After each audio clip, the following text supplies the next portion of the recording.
Boop,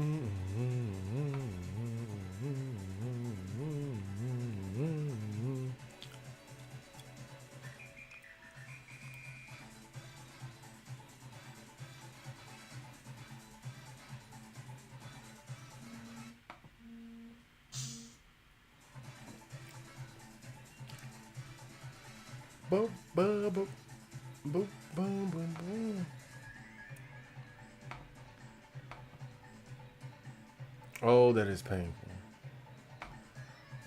That is painful. Okay.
exorcism.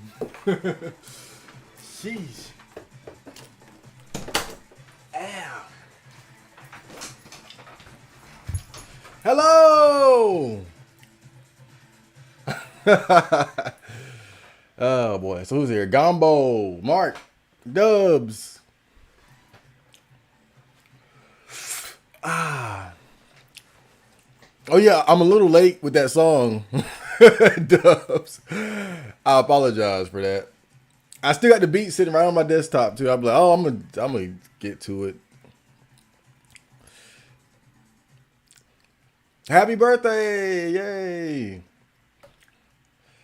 I tried my first Addy since 8th grade today. How was it? It slapped.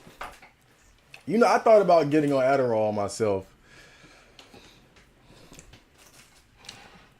I thought about getting on Adderall. Oh, you see the gods. Ah! Whoa!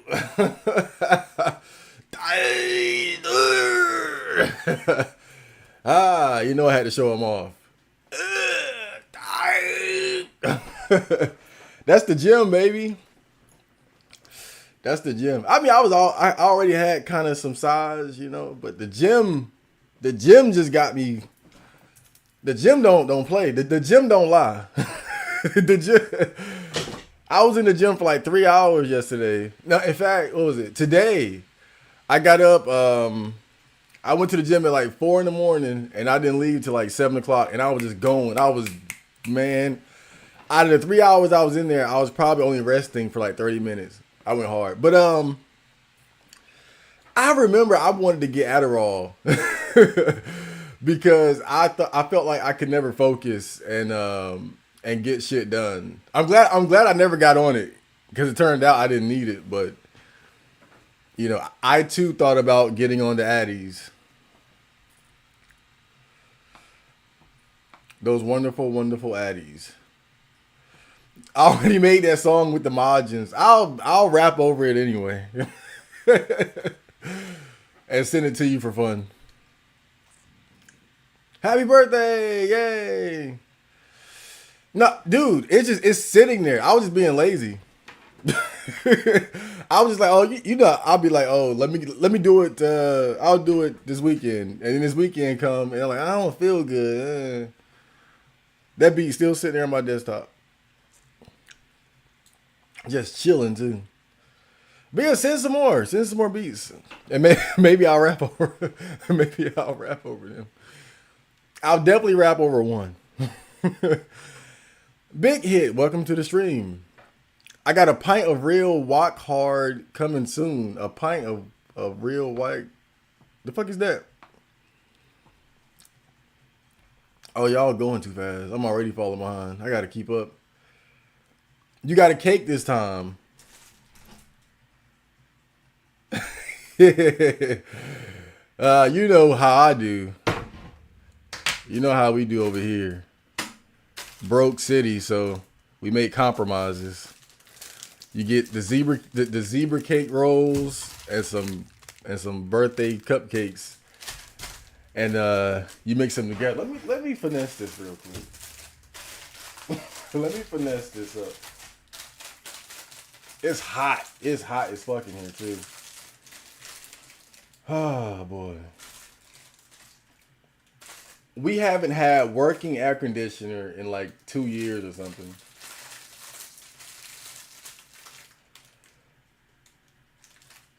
Now my mom, she bought like these air conditioning like little, you know, like little mini air conditioners for like her room, and there's one over there.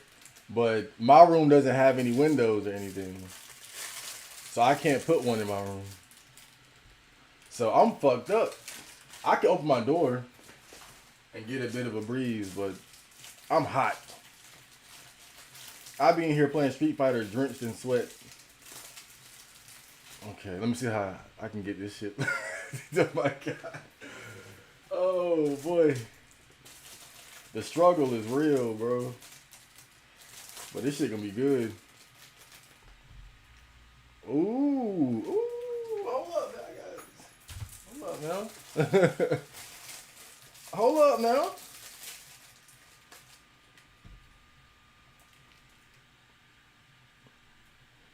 Oh, yeah. So I was at the gym for like 3 hours yesterday, and I realized something.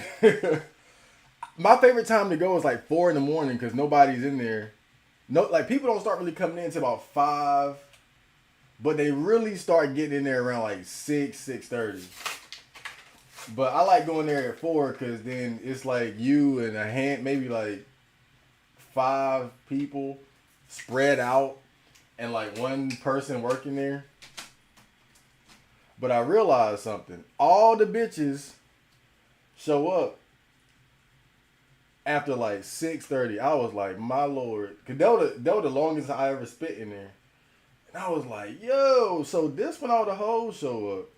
Right when I've been leaving. Oh. It was magnificent. The yoga pants. Oh, you wouldn't believe it. I'm trying to get different colored candles up here. Let me see. Blue.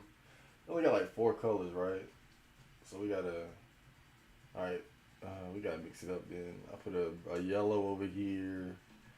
And another blue, I guess, over here. Yeah. Okay. Should I go ahead and light the candle? Like, do you light it early and just have it sitting around? I don't know how this goes. I don't know how this goes. Ooh, okay.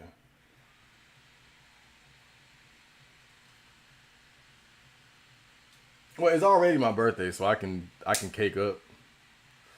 Let's see. Ooh. I can cake up. There we go. Oh boy. Oh. Look at that. Whoa. Oh my god. This is fantastic. Adjust this a little bit. It's a little off. Okay. Everybody, happy birthday to me. Happy birthday to me. Happy birthday to Chad Marco Emmanuel. Happy birthday. Happy birthday to me. Oh, gotta make a wish.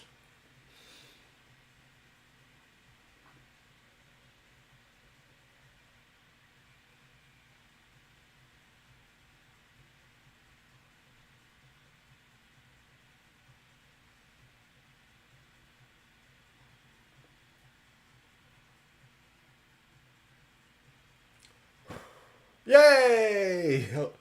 Yay! Oh boy, okay, let's put that to the side. I would dig in, but I've been stuffing my face all day. For me, a birthday is just an excuse to eat a lot of food, and I do that anyway. Ah, I'm on lithium right now. Great. What a change of subject. I'm on lithium right now, so I can't drink it. I was on lithium when I got out of the mental hospital. That's the bullshit they put me on, and I got all fat and shit. I was like, I don't like this whole being fat thing. Let me stop taking this bullshit. They had me on lithium and something else, but lithium was the one that stood out. And that's when I really started working out like crazy.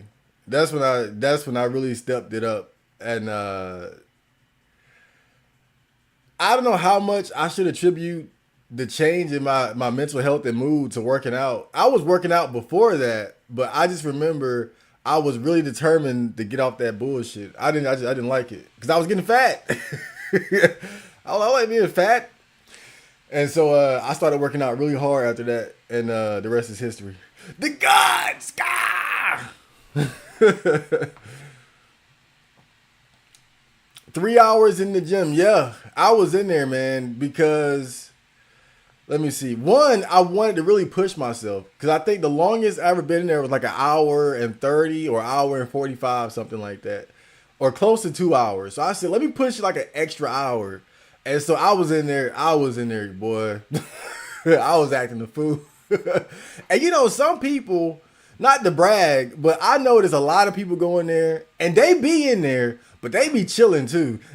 they, like they'll do like a good set, and they'll be walking around and drinking, and I be I be in there like Vegeta, man. Like I'm training to fight an anime villain. I be going in, but I love this shit. I really like it. I was in there about 3 hours though. I was in there 3 hours. When I first came in there, it was like maybe like me and 4 or 5 other people, and by the time I left, it was like I don't know, by like 30 something like that, and a lot of hoes.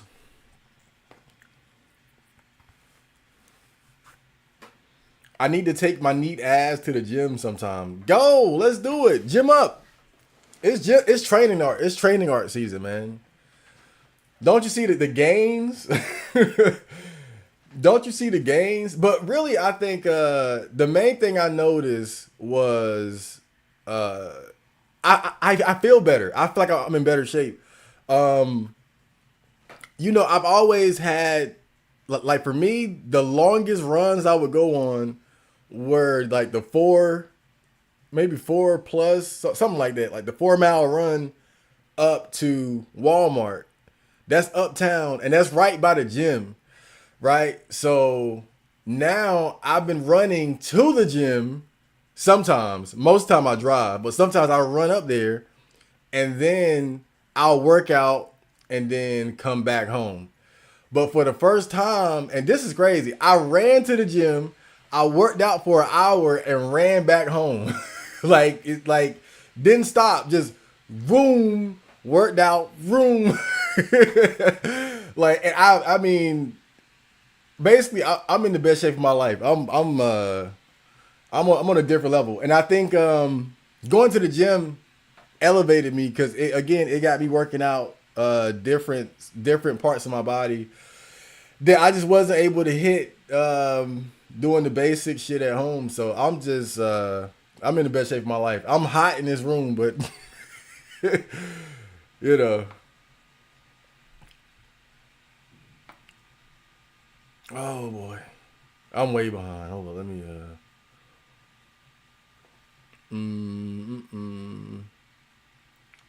hold on. Okay.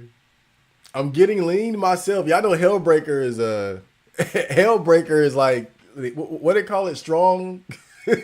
He got like that strong fat build, a little bit of bloat mode. He got the size. You gotta be like what, 200 pounds or something. I'm like hovering around 165. I'm trying to get up to 175 and sort of master that. And then I want to work my way. Hey, $20. Thanks for the super chat. I saw that. I see the money as it comes in. But I'm gonna plug you. Okay. I swear this dude hates reading my name. I don't like your name. Let's be honest. Let's have truth time. Big hit Dharmaka. It's too much. Big hit Dharmaka. Dharmaka. That might be it. I think because I'm going from the beginning to the end, and I need to slice it in half and isolate the best portion. Dharmaka. That's a solid name. That's like, you sound like somebody from the Middle East or something. Dharmaka. All right. Dharmaka from now on. But the whole thing, I can't be like, oh yeah, big hit Dharmaka said. Woo! I'm gonna be on a monk holiday next month. A monk holiday. I'm about to get on. I'm about to get on. What's the word I'm looking for? Unintended monk mode. As far as like no fat, I think I fucked my dick up. Oh boy, but that's a story for another day. Oh man. Kimosabi, welcome to the stream. Everybody's hanging out. Everybody's hanging out. I haven't been like really active on the main YouTube channel this month. I got the botcast like lined up and about ready to go.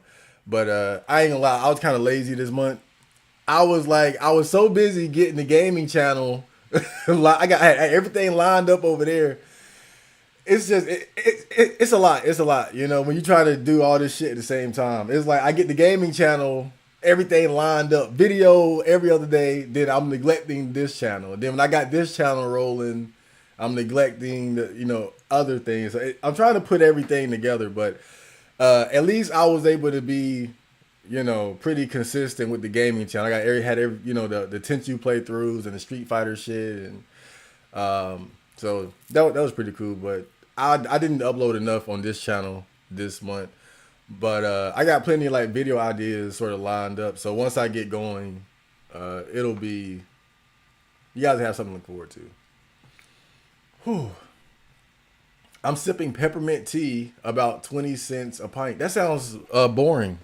It's my birthday. You better be sipping lean. Peppermint tea. But you know what? I'm boring as fuck too, because I was like, what am I gonna drink for my birthday? And I just bought like a big thing of like sugary potent apple juice. I got the most sugary, most apple juice I could possibly find, and I said, "Yep, that's it." And I've been drinking that. I had some. Let me see. I haven't done much because I'm not really a big like holiday celebratory type guy. Anyway, I'm just doing this because really for the YouTube channel and you guys. But celebrating the holidays ain't really my thing anyway. Except Halloween. That's my shit. Halloween. That's my holiday right there for real. But I treated myself. Oh man, okay. So the day started off great. I went to the gym and I was in there 3 hours. Bought a couple things and had some money to the side. So around the afternoon, I went to Five Below. I went to GameStop. And I bought a game called Way of the Thief. And I was like, oh, okay. This is made by the company that made Tenchu and Way of the Samurai. This must be good. Probably the stupidest, worst game I bought. I played it real quick today, and I was like, "Oh Lord, let me go to sleep and then wake up and do this shit." But other than that, it's been a good day. I'm trying to figure out what I'm gonna do after this though. I might I don't know. I'll figure something out. I'm probably just gonna eat. I'm going to be using no internet, just binge new video I've had in my backlog and eat barbecue every day. That's not a bad idea. I notice internet, especially like for me, just going like to places like 4chan and looking at porn and whatnot, it can eat up a lot of your time. Like I remember I woke up the other day, and this was bad. This was bad. But I woke up and I think I spent like the first 4 hours of the day like shit posting on 4chan, bro. And I was like, nah, this ain't this ain't the way. So I might try something similar. Like maybe not like going as hard as you, but like just unplugging. Cause I think I have a bad habit. Like when you're in your little studio like this, and you got phones connected to the internet, your game consoles connected to the internet, the laptop is connected to the internet. Like, you know how you just think of something and you end up on the fucking internet? It's like what's some dumb shit that'll just come to your head like who got the most NBA championships or something. It'll just pop into my head. Next thing I know, I'm looking it up, and then I done been on 4chan and Google and Wiki and ate up an hour just how one thing leads to another. And so I want to stop that, like just how easily it is to get sucked into going on the internet just to look at some bullshit, something dumb just pop into your head. And that's the beauty of the internet, but that's the downside too, is that anything you want to know or see or learn about is there. But then when you do that, you kind of get sucked right into it, and before you know it, you on Twitter, and then it's like, oh, Elon Musk is fighting Mark Zuckerberg, and then you get sucked into that rabbit hole. Sometimes you just got to unplug and enjoy the shit you already got on your hard drive. Enjoy the games you got. Enjoy the anime you got and things like that. It's great. Dude, I'm heavily addicted to lean now, by the way. Oh, you might want to go to rehab. 20 $20. Thanks for the $20. But you didn't even outdo the other guy though. Like it's supposed to be a competition. No. You know how guys will donate like $1,000 to a girl? Oh man, like that's gotta feel like awkward for the girl because it's like I can't give him a normal thank you. He just gave me 1,000. Like I can't give him the thank you I gave to the motherfucker that gave me $10. He gave me like what? So they gotta sit there and be like, oh my god.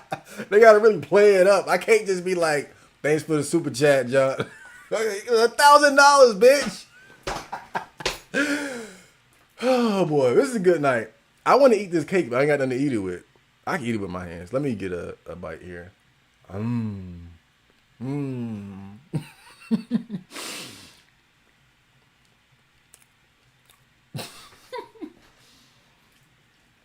like eating in front of people. I never ate in the lunchroom when I went to school. I don't like eating in front of people. Yeah. I mean, it's good, but I can't taste it. I just brushed my teeth. 2 years without air conditioning.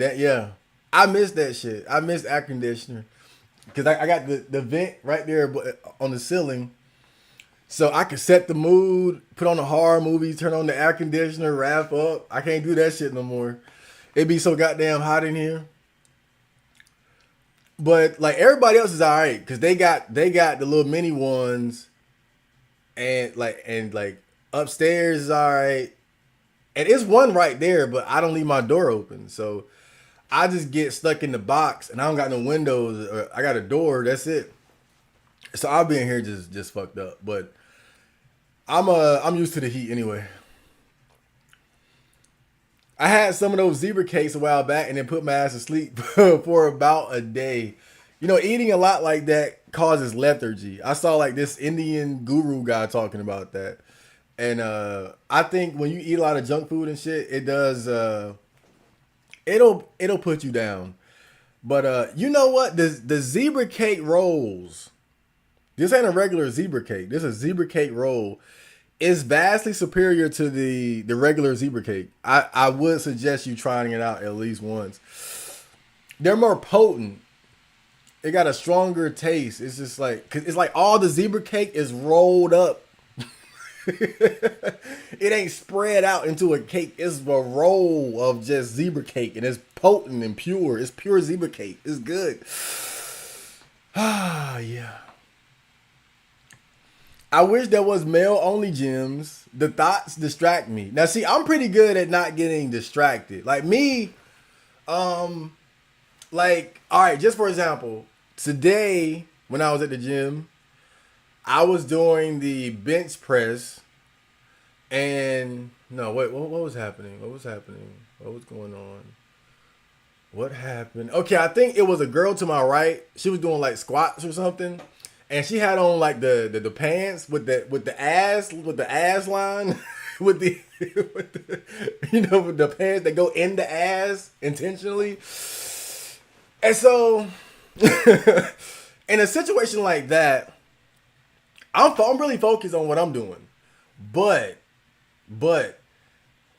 it's a mirror right in front of us, right? So if I notice that she's turned around and can't see me, but I can see her through the mirror, I'll look real quick. I'll be like, and then that's the most that I would do. But I think really one thing about the girls in there, I find it kind of motivating too. I think it's the cheerleader effect. You know, when you got girls around.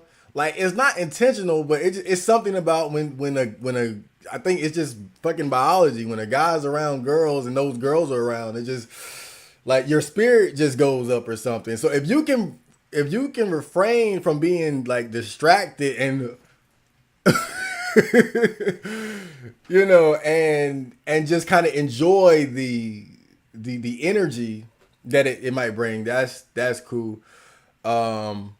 And I remember the other night there was this girl in there, and she was kind of going hard. And so that kind of motivated me too. I can't let this girl be in here outworking me. I'm in here with this. I can't be outworked by a girl. I don't care how thick her thighs are. Oh man, but it's cool as fuck. I like going to the gym, but still, as much as I like seeing the gym thoughts, the best time is when it's just when it's basically just you and a few motherfuckers. That's when it's the best. Cause it's just like you feel like you got free reign over the whole place, and you can just like you ain't gotta worry about stepping on nobody's toes and sharing machines and asking for shit and all that. You don't feel like people watching you. Like that's still the best vibe. That's the best vibe right there. I can't stay for long, but happy birthday. Hope you're doing well. I'm doing fantastic. Yay, lurker. Who is this guy? I don't really like using Twitch because of how invasive it is and how bad it's shaping up. It's not because I don't like or I've lost interest in watching. Oh, I'm going to be streaming on YouTube. I'm going to be mixing it up, But again, it's just like, it's so much, because you got this and you got that and then you got boom, bam. I was always planning on coming back to YouTube, but I'm just adding Twitch to the program. So I put it like this, like, ideally, I would be streaming on YouTube on Fridays and maybe Twitch twice or three times if I'm feeling really energetic. So I say like what I'm looking for is like to go back to my YouTube streams on Fridays and maybe do a Twitch stream Saturday or Sunday. And another one in the week, but it just depends on like what I'm playing and shit like that. If I'm playing something that really has me engaged, like when I was doing the Shining Force 2 playthrough on Twitch, you'll see me more often on Twitch. But if I'm just kind of chilling, then I might be up there once or twice. But I am gonna come back it's Friday night right now. So yeah. So I am trying to come back to streaming on YouTube. I just wanted to show some special attention to Twitch because I do like it over there. I like. I think with Twitch, the cool thing about it is that when I'm playing the right game, I can attract people who don't know about Chad Marco and the music and all that. When I was doing the Shining Force 2 playthrough, there were people coming in there that didn't know anything about the music and all that. They were just fans of Shining Force 2. So I was like, oh, here's an angle. Here's an angle. This was worthwhile. So I'm definitely going to be investing over there. But I'm coming back to YouTube as well. Happy birthday. Yay, I know. I fucking hate the land whales that pollute my gym. The neighbor gyms is all right, but I don't want to walk. Look, man, the fat people got to lose weight too. You should be congratulating the fat people because at least they fat asses in the gym. I go to Planet Fitness, like the most low level goy slop level gym, as most people would put it, or I guess gym elitists would put it. So I see quite a few like older people. I see like a handful. Really, the funny thing is, I only see a handful of like legitimately overweight people. You see like older women. Women like 40 and 50 who got like that older woman body, but I don't count them as like fat asses. They just old moms. That's regular mom bod when you hit about 45, 50 and you ain't been on it like that. But like the real big motherfuckers that's in there and need to be in there, I only see them one of them every now and then, But again, it's like I heard Max Kellerman say this. He's the sports analyst, and he says the time to make fun of the fat chick is not when she's coming out of the gym. Don't make fun of the fat people in the gym. Be like, don't go up to them and be like, "I'm glad your fat ass is here," but. It's a good thing because you got to be a visionary. Most people who take their fat ass to the gym, they're probably not gonna stick with it and lose their weight. But what if this fat motherfucker is gonna be the one that loses the weight. That's what I'm saying. Like don't put him down because this might be the beginning of a long journey towards fitness for him.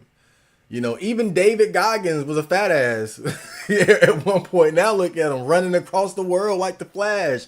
Goddamn. So, you know, I don't mind it. I try to be positive and think, you know, this fat motherfucker might be a fit motherfucker in 2 years. You know. Level up, yay! Wishing for a girlfriend. No, I wish for focus, self-discipline, and high levels of productivity. Fuck them bitches. Fuck them hoes. MGTOW, baby. Yeah. But man, you know what? The bad thing about the gym thoughts, it that would give you that feel with no girlfriend. Cause that's a different quality of female. You know, I see cute girls, alright girls like are around and shit. But the girls in the gym are different. They in shape. You know, they got like they on a different level from the average, like a regular chick that I'll see in a grocery store or something. So you want to talk about that feel with no girlfriend? Oh boy, you in my heart. You know, I can handle it because I'm a high level wizard. But damn, dude, like when you around girls like that consistently, like it's like whoa, like that's what I don't have, and I'm kind of sad about it. But I'll be all right. Let me let me lift more weights until I forget about it, and it works. Just oh boy, wishing to stay single. Oh no, I'm not that crazy. I'm not that crazy, you know. But I think I don't know when I would ever like make getting a girlfriend a goal. You know, I think that's probably what it would take, you know, but I don't really see myself getting that mindset to where I'm gonna be setting it as a serious goal. You know, cause I talked about a while ago when I was thinking about asking out that cashier girl that kept talking to me and shit, and I was too scared to do it. And, you know, I wasn't worried about that because I know, like, if I really put my mind towards overcoming that fear and really trying to get a girlfriend, I'm sure I could, you know, at least get over the approach anxiety aspect of it. I can't guarantee pussy, but, you know, I think that I could will myself to, you know, talk to girls and shit like that if I really wanted to. But then it got me thinking like when would I ever be in that state of mind to where I'm like, all right, let's get a girlfriend now. I think that's because I don't feel any closer to being to wanting it that badly now than even like 10 years ago. Like that's the thing about it. So it's like it's just like it's a weird feeling because it's like just not wanting it bad enough to make it a goal. Like it's time, like when I learned how to drive, right? Because it's kind of a similar thing. Because when I taught myself how to drive, going into it, there was fear, there was anxiety, there was doubt, but I wanted it so bad that I took the necessary steps to make it happen. And now here I am whipping and riding, right? But I wanted it. I wanted it bad enough. And I took the baby steps and step by step. I'm looking at YouTube videos, sitting in the car, turning it on, turning it off, driving at night by myself. Like, again, just, I took it so seriously and I figured it out. So I know when I put my mind to something, even when I'm intimidated or afraid of something, I can figure it out as long as I take it seriously and take it one step at a time. But I don't know, like, what would I have to do to get to that point where I'm like, time to get a girlfriend? I don't know. I just don't know. The longest workout I've ever done is 6 hours. Okay. You got me. I might have done like a 4. Let me think. Cause I might have, let me think real quick. It depends on how you look at it, I guess. It depends on how you look at it. Because Let me see. Huh, mm, I think I might be at about a 4. I think I'm 6 is pretty. That's pretty high level. I ain't even gonna lie. That's pretty high level, but it depends on the intensity too. So I ain't gonna give you too much credit. You might have been chilling for like two of them, two of them 6. So ain't you know like if you were doing like a 6 hour session with like an hour of rest, that's reasonable. You know, cause if you're doing like bench press and shit, then you gotta or heavy lifting, then you gotta wait to kind of recover before you can hit that next one. And my webcam just went out. Let's see if I can fix this shit. Doop, doop, doop. We got technical difficulties, but it'll be okay. Do do do do do do do do do. Okay.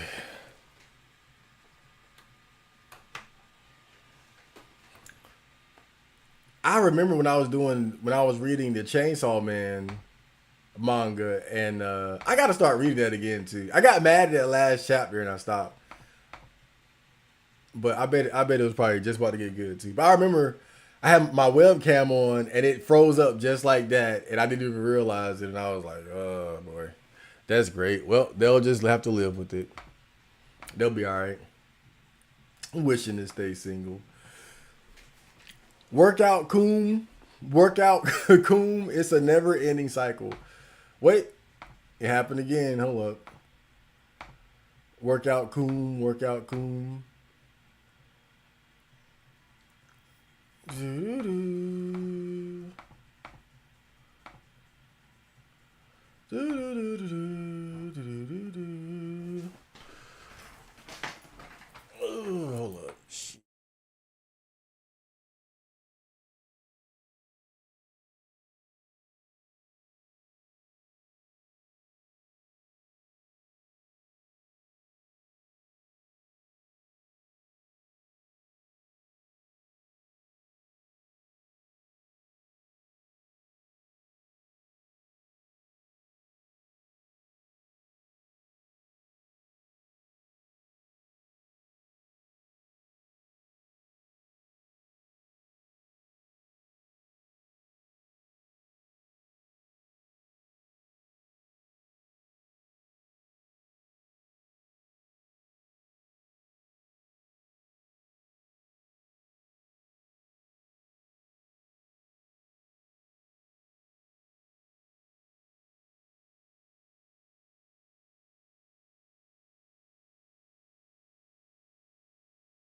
Doo-doo-doo-doo-doo-doo.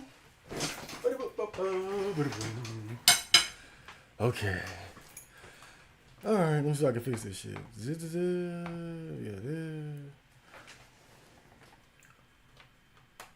Let's see. 1, 2, 3. Okay. HD web camera. That'd be pretty funny. Hey, we're back.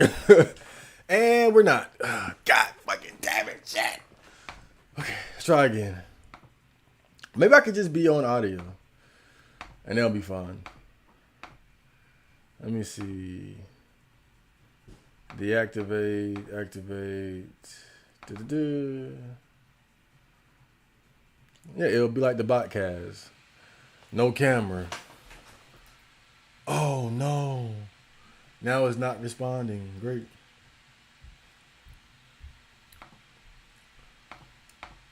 All right, just give me probably an hour to fix this. I'm kidding. I'm kidding. I'm sure it'll be all right in a second. Maybe if I switch to Elgato and then HD web camera and deactivate, activate. I should have never ate that Chinese food. I know that much.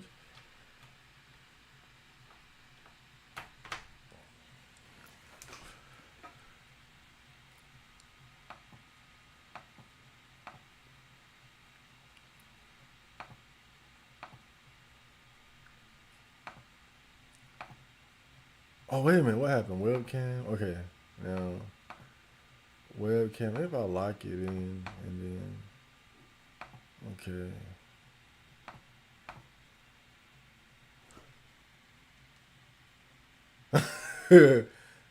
Yeah. Shit. I don't know what it is about the damn webcam. It just freezes up like that. And it'll probably happen again. All right, let me go back. What was it? Oh boy, I'm back. Whoa. Hold up. Let me try to catch up. I did it for over a period of months. Ended up with tendonitis. Well, it's like a tendon. What? I don't know what the hell it is. The slow looking swole. Hey, I know. Hey, hold up. Let me move the milk. Hey, look, it's the combination of the Fairlife milk and you got to have your protein. Boom. But the slow, heavy, good sets you're talking about are probably guys doing supersets. It's different from your high volume, low weight format. It helps the muscles. Yeah, see, I get it. I'm not trying to take it because look, they're bigger than me for a reason. It be big motherfuckers in there chilling, but they definitely lifting heavier than me. Like they own two, 3 plates. I got you. Like they heavy. They in there getting it in. How's that new laptop coming along? Oh, it'll be here any day now. But I know them girls in there chilling. They ain't lifting. They ain't on no goddamn 3 plate. They chilling for real. I see motherfuckers just leaning on shit, talking. But it's all good because the thing is,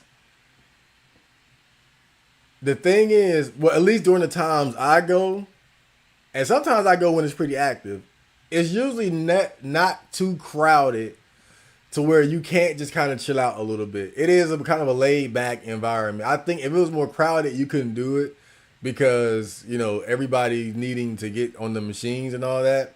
But I think given how it never gets too crowded, you can afford to go in there and just kind of lean on shit and talk to people and take up space. So like I had a whole I had a whole section to myself. I've been going to the gym and doing cardio daily. Mentally, I feel so much better. See, guys, this is the power of exercise. Let me get some cake and hope the webcam don't go out real quick. mm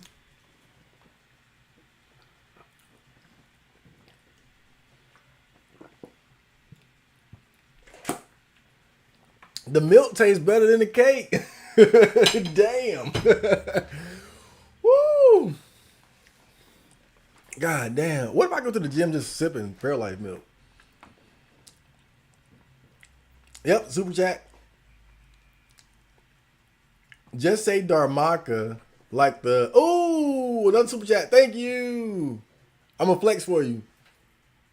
Ugh.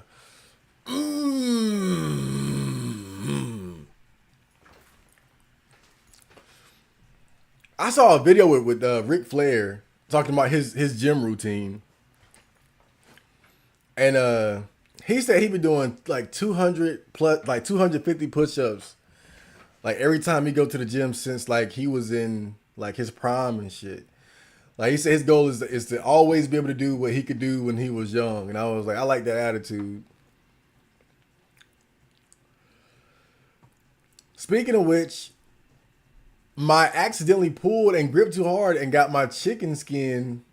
My chicken skin. Are you talking about dick skin? Sounds painful. Diablo 4. Yeah, I've been hearing a lot about that. That's the one with the demonic chick on the front cover. I never really been into Diablo because it seemed like it never really seemed like my type of game. It seemed like it's heavy, like heavy dungeon crawling. That's how I always saw it. I don't know what it's like now, but that's how I always perceived Diablo, like just heavy, just pure dungeon crawling. And me, I like more of a balance, you know. That's why I like games like Persona, because half the game is slice of life, talking to people, living a normal life, and the other half is straight dungeon crawling, especially Persona 3. Because the dungeon in Persona 3 is just like a big ass tower, just a fucking blob, black and blue tower, you know. But I like games like that where it's more balanced between like storytelling and dungeon crawling and interacting with NPCs and exploring things like that. Diablo seems like it's just straight grind, level up, kill, equipment, grind, another level, another. And look, correct me if I'm wrong, but that's just how I always saw Diablo from the outside looking in. Like that game looked like it's just straight hardcore dungeon crawling for hours on end. I see you doing a lot of progress on Street Fighter 6. Do you have thoughts on the game you want to say on stream? I love it. I think Street Fighter 6 is going to be the best Street Fighter out of 4, 5, and 6. I mean, some people would, because me, 3 is just it. So can't nobody convince me Street Fighter 3 Third Strike ain't the best fighting game in the world. So we can throw that out.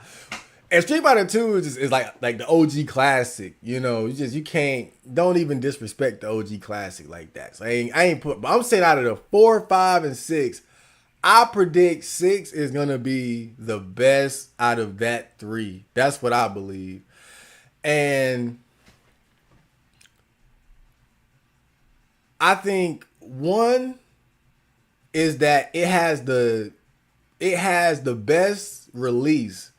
The Street Fighter 5 release was terrible. Like it didn't have a lot of single player content. People really weren't that big on the initial cast and all that.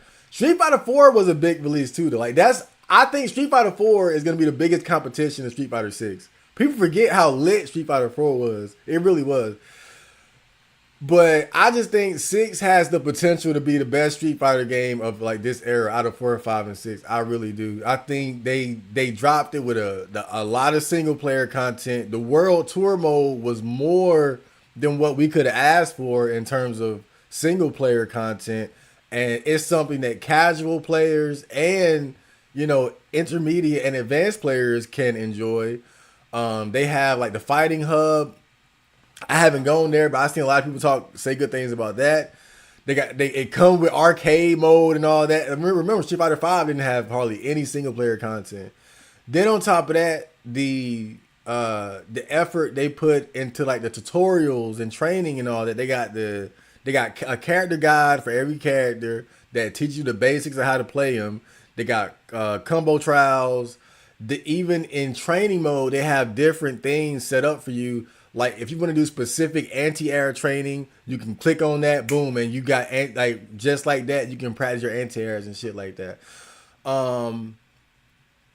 The only thing about it that concerns me is the modern controls. That's the one thing that concerns me, because modern controls are basically like auto combos and a way to make the controls easier for people who have struggled with fighting games because of the execution and input difficulty. And I'm just worried, like my concern is just that the modern, like the new players, the beginners who pick modern are going to have an advantage over the new players who pick classic. And I don't like how Capcom is putting modern controls at the forefront. Like modern controls are the default. Think about that. Like that's some weird, that's just weird shit to me. And I just think stuff like that is just like gaming headed in the wrong direction. But at the same time, the way Capcom has been knocking shit out of the park lately, like how can you really criticize what they do? So that's my biggest concern, just the modern controls. Not that I believe that it's going to be like applicable at the highest level, but I worry about lower level players who want to play fighting games. I don't want to say the right way, but without auto combos and shit. And then they run into the modern players and they just get ran all over. And like that's what I don't like about it. But the music is good. Like the music is like I like a lot of the tracks. Let me see what else. I think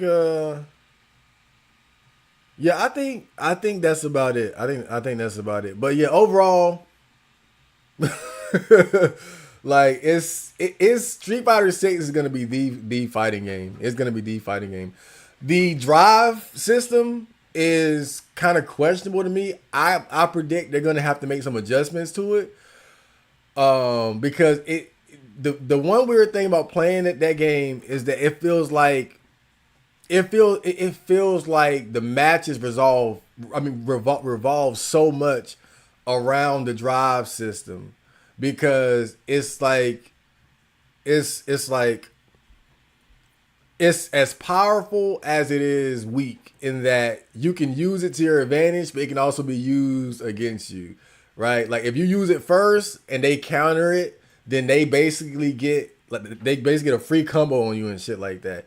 Then on top of that, the EX moves are now tied to the drive gauge instead of the super meter. But if you use too much of the drive gauge, you burn out, and then you basically are in a weakened state. It's so much of it revolves around that shit, and it's like I just don't know where that's going to lead into the future. It's fun now, but I just feel like it's probably not balanced the way that it needs to be. But it's so fun that I don't think people are worried about it. Everybody's just trying to figure it out. But right now, I love it. I love it. Whew. Didn't do anything for my birthday. Yeah, I'm not a big birthday guy. I'm on stream for the fans, man. I'm on stream for the people. If I wasn't on here, I'd be watching a horror movie or playing one of those bad video games I bought today. I get off on having the balls to go complete abstinence. I hate feeling like I can't control myself more than anything in the world. It is. I think earlier this year, I had pretty good control. I would say from about May to June,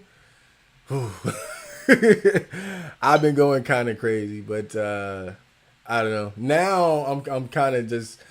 It seems like for me it kind of happens in seasons where I just have a horny, right, lustful season, and then it just kind of tapers off, and I just find it easier to do no fap. So, but yeah, it's still something that I want to gain greater control over, because I feel like I have wasted so much seed. I've wasted so much seed. Happy birthday, Chad. This has been one of your best years of content. Hope for another good year. I know. It's been very good. I kind of slacked off this month in terms of like the main channel, but I plan on making a big comeback very soon with I got videos lined up. It's just like finishing them up. Like I got the podcast right now is already recorded. I just got to put the images together and all that. So. And then I got like some, the quick videos. I got a couple of them lined up too. Just that I got the topics lined up, but I got to actually record it.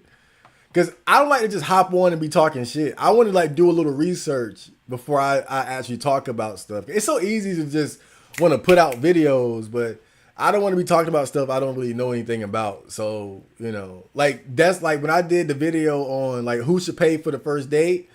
I looked up articles first because I wanted to get different perspectives on the topic, and I learned interesting things about that. And but I think that me wanting to be thorough about what I talk about kind of acts as another barrier, because it's like before I do the video, I gotta read some shit. But it's just one of those things. Rabbit holes or nowadays are more mostly psyops, glow niggas. AOD is worth more than NZD, so I did outdo him technically. Okay, shit. Message retracted. I wonder what the fuck that was. I've seen those pants around. Girls have taken it to a new level. They know what they're doing. I told you I can run like 30% further faster when there are girls around. I can't help it. It's the cheerleader effect. It's like, whew. But I found motivation like just different. Like even just seeing like you see some guys in there who will just be. It's this one white dude. I swear he must be like Clark Kent, Superman. I mean, this dude like. I seen him carrying, the plates you put on the barbell. I've seen him like just carrying like 245s in both hands and jogging around. I'm like, what the fuck is this nigga doing? I be thinking I'm busy. I was like, man, this dude in here must be Superman on the low. But you see shit like that, and it's like I don't know what it is, man. It's just like when I'm in the gym, I feel like competitive. I don't say nothing, but I be in secret competition with everybody in there. I don't like to feel like I'm being outworked by nobody in the gym. You might lift heavier than me or know how to do shit that I don't know how to do, but like I don't want to be that guy that's like chilling and sitting down and resting too much. Let me eat some cake. Mm-hmm.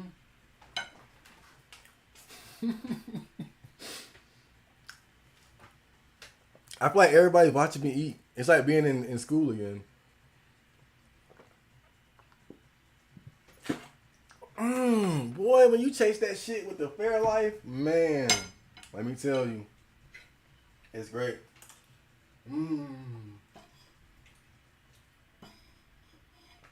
Okay.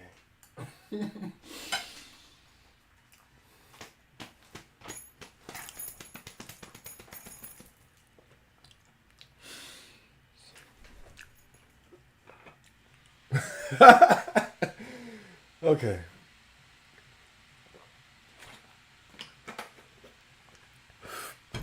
That shit went out to.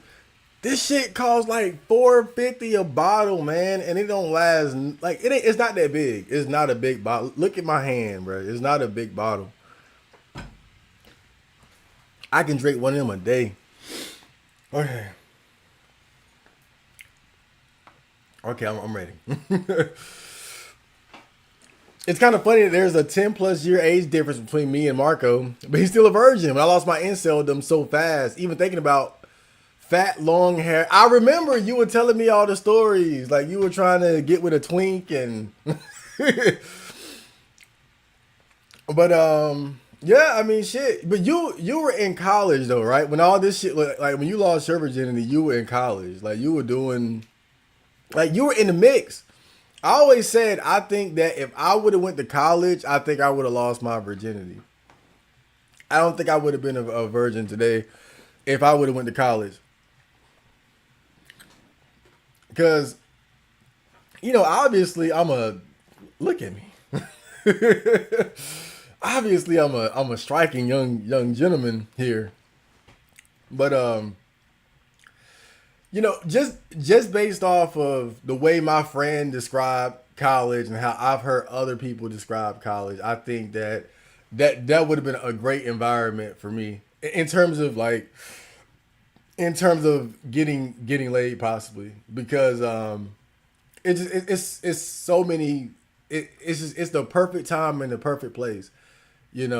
Everybody's young and it's that in between period where like you're gaining more freedom, but you don't really have like the high level responsibility of a full adult. So everybody just is kind of like working towards building a future for themselves, but like you don't have like those same expectations that you might have like later on in life, because it's like you're in college, you can say I'm studying business, right? That's enough because when you're 25, 26, 27, you better have a fucking business. So I think it's the kind of environment where like I ain't gonna say everybody's on the same level, but it's like everybody's like carving out a future for themselves. So it's like how can you really know who's gonna be what, who's gonna be successful and whatnot. So you're all kind of similar in that regard. And again, just it's so many women there. I think more women go to college than guys. So a lot of these colleges probably have a gender imbalance where there are more women. So I think I probably would have done well. Not that I'm complaining. I just think that if I went to college, it probably would have been game over. it would have it would have been game over for Wizard Chad. But that's not the route that I took. I radiant a bunch of nerd virgin energy. The chicks that do come around me at the gym only did so after some of the bigger guys failed to ask them out. So are you saying they hit on them and then they got turned down, or were they wanted to and didn't? I don't think any of the girls at my gym give a fuck about me. They look like they in their own universe. They be headphones and all that. Every now and then you see them with they boyfriend. Oh man, like one of the most discouraging couples in there. There's this big, tall, white dude, right? And he a 3-plate motherfucker. Right? I'm like a 1.5 plate. I could probably hit 2 plate, but I'm taking my time building up. I ain't about to be in there like right. I'm taking my time. I'm working my way up. But I'm probably a 2 plate if I was just to say fuck it. But that aside, this motherfucker probably like 6 foot something, and he just big, like not like buff, but it's just like his frame is just like big, just a big frame dude, and his girl is like this little white girl, and I'm like, so you got to be this big just to get that? Like what? Oh, you gotta be that. I gotta be that big, and this what I get. And I know like that's not really an accurate. It's not like an accurate formula of how people match up. Like you ain't got to be big to get whatever, right? But that's just how I feel when I see them. It's like this guy is like, he ain't like a Chad, but it's like his masculinity level is pretty high, and that's all he got. Like what the fuck I gotta do? You telling me I gotta get like this? I can't. I ain't going up, so I gotta go out. Oh man, but that shit is discouraging, man. It's like damn. And then most of the girls, they be in there by themselves and shit, or with another girlfriend or something. But I haven't seen. I think I seen like one black dude talking to like one of the white girls, but I'm not sure if they knew each other or not. So sometimes you never know. You never know if like I could never tell if somebody was hitting on the girl or if they knew him. So, but it is what it is. But you know what? I wouldn't want to hit on girls at the gym though. That's one place. I think certain places are better for choosing signals, and I think some places are better for guys to be more assertive. I think, and everybody is different, but I just don't like the idea of cold approaching girls in places where they're not gonna be receptive to it more than likely. Because girls go to the gym to work out and look to show off for Chad or whatever, but if you Chad or not. If you're an average motherfucker, they ain't really checking for you. So so I think I look at the gym as a place where I wouldn't even try to go out trying to just cold approach girls. Like if I was getting choosing signals, then maybe if I could muster up the courage to do, then maybe. But I wouldn't go there Because you know the fact is most of the time girls they're going there to work out and get the fuck out. They going there to work out and get the fuck out. The only exception they will make is if you're just that type of guy that they really want, and more than likely you're not that guy. More than likely you're not. So I wouldn't waste my time doing shit like that at a gym. If I was gonna be cold approaching girls, it would be at a place that's like for like fun. You know, a place where people go to relax and have fun, not a busy place or I'm getting shit done place like the fucking gym. You know what's funny? Some dudes actually tried to ask one out. Tell me the story. I mean, look, because I don't want to be that guy. I'm not going to shame guys for that. Shoot your shot, by all means. But me, but me personally, I just think there are just certain places where it's more appropriate. Because the fact is, a lot of times girls don't want to be bothered. And I mean, you can call me a pussy, but I just respect that. I understand that and I respect that. You know, I think some guys, they do like the whole PUA thing and they feel like anywhere, anytime, and it'll work out sometimes. That's why I would never tell guys not to do it. But me, it's not that serious. I wouldn't do it. Not at the gym. If I was getting choosing signals, then I would see what was up. But the gym is a place I wouldn't go there because trying to hit on girls, because more than likely they just don't want to be bothered. More than likely they trying to get in and they trying to get out. And the chances of you being that one guy, that type of guy that would is just it's slim to none.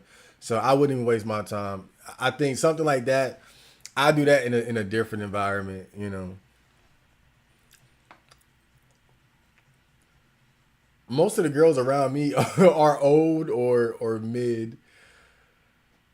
I think it depends. When I go uptown, that like it's a lot of girls uptown. You see a lot of different girls uptown. But in my area, it's mostly like fat, ghetto, single moms, mid. You know, girls that walk around with bonnets and Crocs on. They not even looking.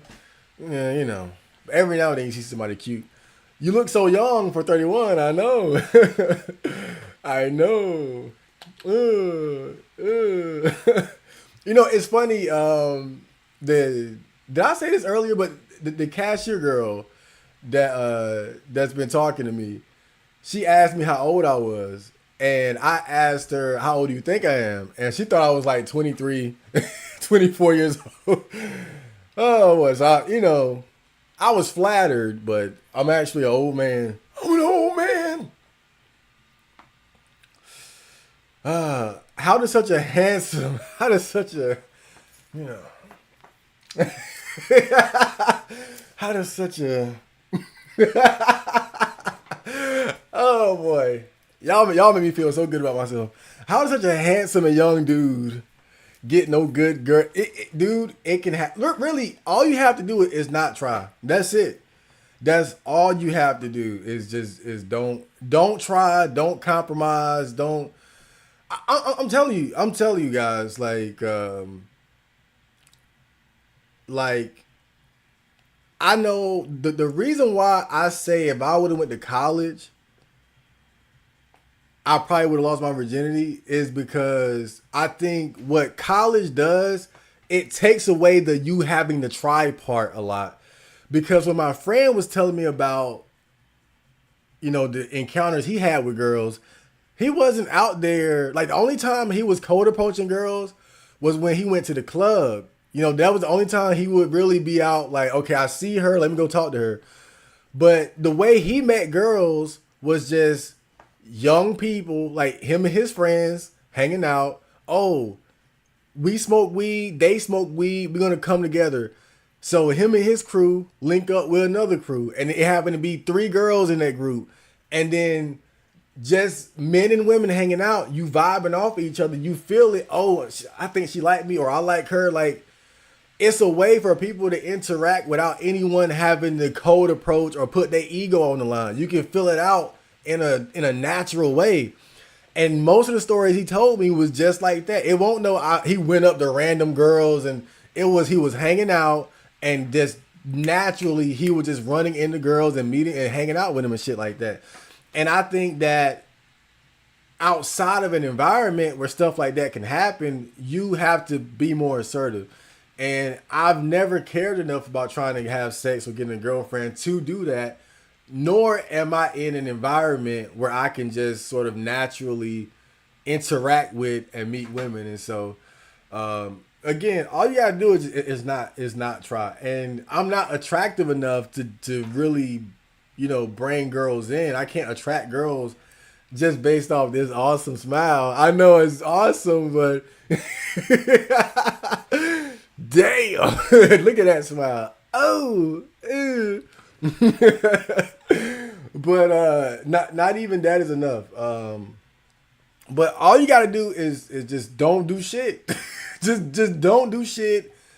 Don't have a big social circle. Cause even when I had like people I was hanging out with, like other guys I would rap with and shit like that, like again, it was a total sausage fest. Just rapping niggas. Like I didn't have girls in my circle even when I was at my most sociable, So I just never being around girls and not having the drive to pursue and shit like that. That's all it take. That's all it take. That's all it take. If you don't work for it, it'll pass you by. It really will. It's weird to me people want a significant other so bad. I can kind of see it, kind of,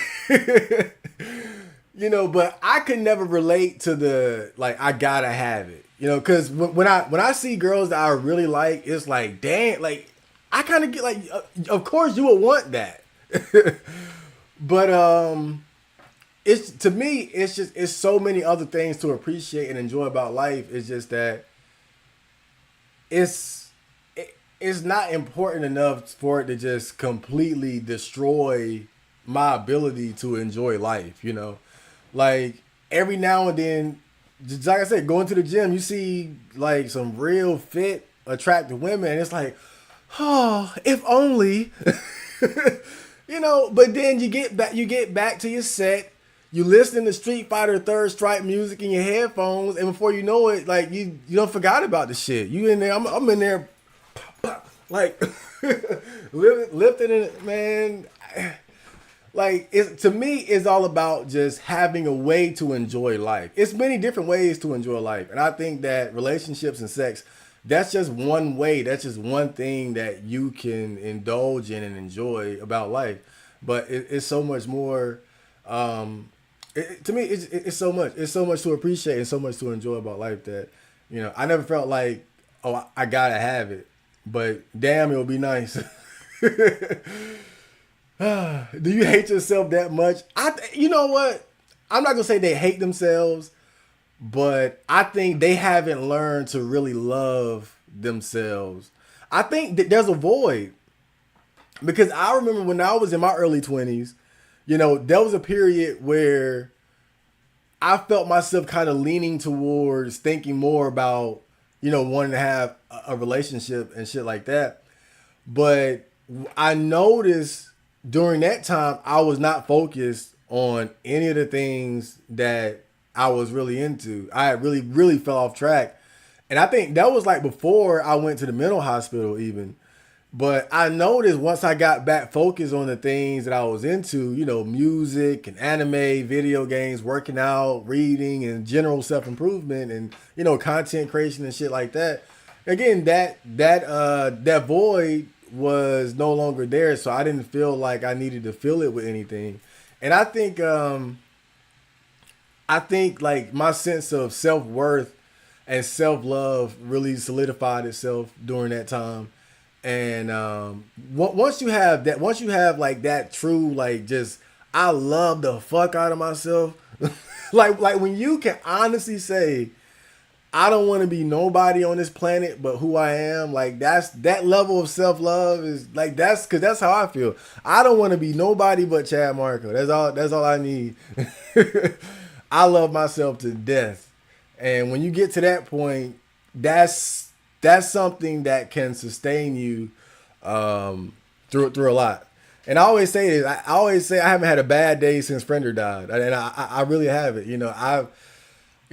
Some days I'm disappointed in myself because I didn't work as hard as I wanted as I should have, or I lost focus, or I masturbated too much, I ate too much, I didn't do this, and but that's disappointment. It's never like, man, like life ain't worth it. Life ain't because the only reason I'm disappointed in myself during those times is because I understand how much potential I have and the great loss that it is to waste even one day, 1 week and shit like that. And but that's the worst I ever feel. Just disappointment that I didn't work as hard as I should have. But I think even that stems from understanding, how good I really have it and the opportunities available to me.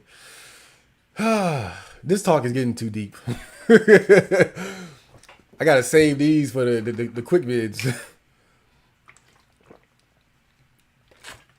Oh.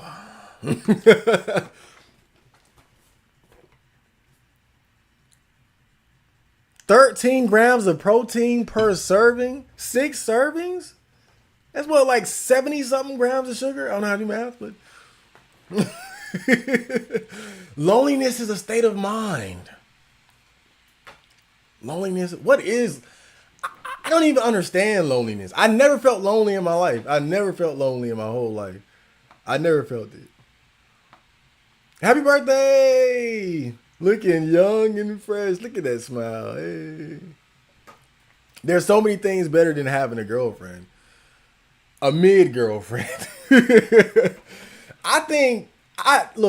do think having a good girlfriend is that's pretty top tier. If you got a good one, if you got a good girlfriend and you guys get along, she's attractive, you guys are compatible, she's cooperative, she ain't one of these crazy ass bitches that's demanding a bunch of shit. I think that oftentimes, because I think me and a lot of you guys, we have like a balanced perspective. Like we kind of see the good and the bad. And so we look at it more like in the middle, where we know we know that even as a single guy, at least we're not dealing with the bullshit. We might not have like the QT girlfriend experience, but we don't have the crazy toxic girlfriend. So for us, we feel like balanced in the middle, because it's like we don't get the good, we don't get the bad. But I think when you have like that real good relationship that's not toxic or abusive or doesn't demand too much, you ain't gotta sell your soul, and she ain't fat with the pork chop turkey arms and shit. You ever seen like the girls like with the I digress, but when it's good, I think it's really good. But I think also it seems like it's just so difficult to get that nowadays. You can find it if you look. Well, you can find examples if you look for it. But I just don't really feel confident that it's something that I will be able to find with ease. Not that I would expect to, but when you're already so happy as it is, it's hard to get motivated to jump into the dating game because it's so demanding. It's so demanding, and maybe I'm just lazy. Maybe I'm just lazy. Give us the inside scoop on the next podcast. What will it be about? The next podcast is about the comedian Patrice O'Neal. He is considered, to me, I call him the godfather of the red pill. And he had appearances on a radio show where he went on a lot of like red pill type rants. And it's interesting because he was talking about a lot of things that are talked about in the manosphere and red pill today. Back, he's dead now, but he was talking about these things like back in, I think these were like the late 2000s or around there, like 2008, 9, 10, somewhere around there. And, that was before the red pill was like really taking off and all that. And so it's interesting going back, listening to his his rants and shit like that. He's a very abrasive asshole type dude. He's a comedian. But his philosophy on dating and women is I think is I wouldn't say profound, but in a way it really is because I think just real quick, one thing that he says, I don't know how to get women, or I don't teach guys how to get women. I just know how to be happy. And so his whole philosophy in dealing with women is to always start with your own happiness. Don't let anything corrupt and disrupt your own happiness. And that's one of the most profound things I think about, his philosophy and his way of thinking. Because I think that's what a lot of guys who end up in bad relationships, I think that's what they're missing. They give up, they tolerate disrespect and negativity, because they feel like they're supposed to. They feel like they have to, and they're afraid of being alone. And when you don't have that, you don't deal with that sort of bullshit. But the episode is basically like clips, like my favorite clips from his rants and shit like that, and me critiquing them. And now the episode after that, it's going to be like back-to-back episodes, because I already finished. So the Patrice one is 39. But I already finished 40 because 40 was different. 40 is me interviewing 3 male to female transsexuals who I picked up off of the LGBT board on 4chan. And so I interviewed them and got their perspective on their experiences. And I already have those interviews like done. So I just got to put like some thumbnails on them.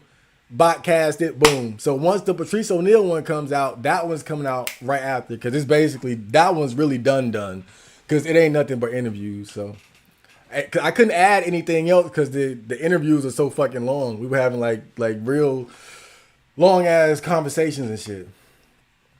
But that's basically it. There is nothing good after 2 and 3 hours. It just turns into junk volume. Oh wait, you talking about working out? Cause that's if you talk about working out, I think yeah, I think because I started to kind of feel that, when I was probably like in my like the 3rd hour in the gym, I was like, what am I doing? I was like, what am I doing? But I was in like such a flow state too, where it's like, but the thing is, for me, working out is fun. I feel like in a weird way, it's like a guilty pleasure. Like, of course, working out is good, but I think also it's a little bit too fun for me, where I feel like I'm not always just doing it from like the most disciplined perspective. I'm more so just really having fun. I mean, I'm pushing myself and shit, but I don't know. I guess when you're having fun like that, you don't feel like you're really doing something that you're supposed to be doing.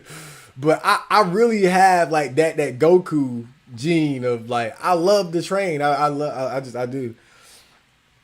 I wait till the hottest days of the summer and I'm like, well, let me go running. if I wait for the hottest day. It's got 85, 90. Let's go. I'm trying to pass out. Whew. I'm fine with my own company, but I'm more interested in having someone on my vibe. So you're saying you like having somebody, like you cool with yourself, but you want to also have somebody that you vibe with. That's rare to me though. That's rare. I think my best friend, like we're kind of like that. We don't see each other a lot now, but we do got that kind of similar. Because I know, having had different friends, all friends aren't like made the same. I've had friends where it's like we've had history and spent a lot of time around each other, but we don't really have the same type of vibe as even some people that I met and only met briefly. But that's so rare. I'm so used to being alone. I'm not the type of person that needs a lot of friends and shit like that, but it's so valuable. It's so valuable to have those types of people in your life, like people that you can vibe with, people that you get along with, and I mean, not even just get along, but just like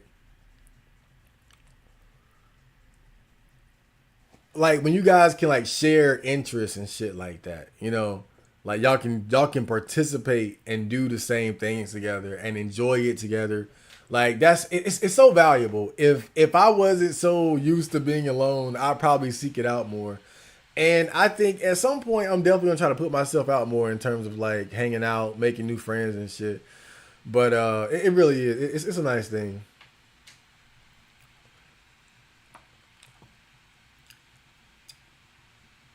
I bet I'm still like hella behind too.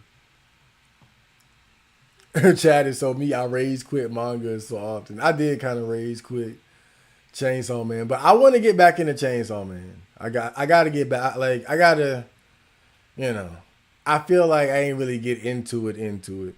But I was just upset because people kept telling me it was so. Now I can accept that it's not different and just as look at it for what it is. But people kept saying that, and that's what bothered me. Like what y'all talking about? This is fucking Shonen 101 with a little bit of edge to it. I miss being a tween. Chad has entered Nirvana. Not quite. Not quite. I mean, look, I'm happy, but I don't really feel like I'm where I would need to be until I'm like that consistently disciplined, that consistently disciplined, productive guy. Like that's to me, that's that next level. Okay, I'm happy, great, but I want to be the kind of man that's just consistently disciplined and focused, and you know, that's that next level for me. This is cool, but I need a little bit more.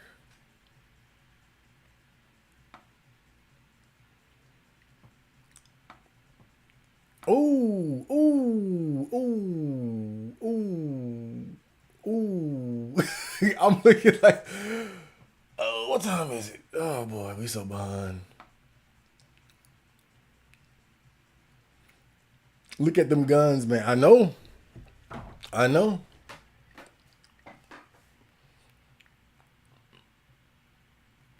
Spilt wine on my laptop a couple days ago. Don't be an alcoholic. I made a firm decision not to drink years ago. I was like, nah, I'm good.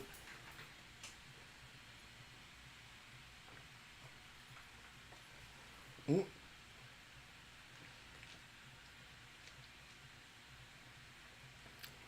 That cake sugar was on my teeth. I don't like that feeling. I had to switch it off. But I remember I went to the grocery store. This was years ago. I went to the grocery store early in the morning, and the lady in there, she made a joke or something. She was like, "Are you in here trying to buy alcohol or something?" I forgot exactly how she said it, but it was like a joke. And I was like, "Oh no, I don't drink." And she told me, "Never do." Never do. She told me. I mean, the way cause she was like a joking mood, and then when I said I don't drink, it's like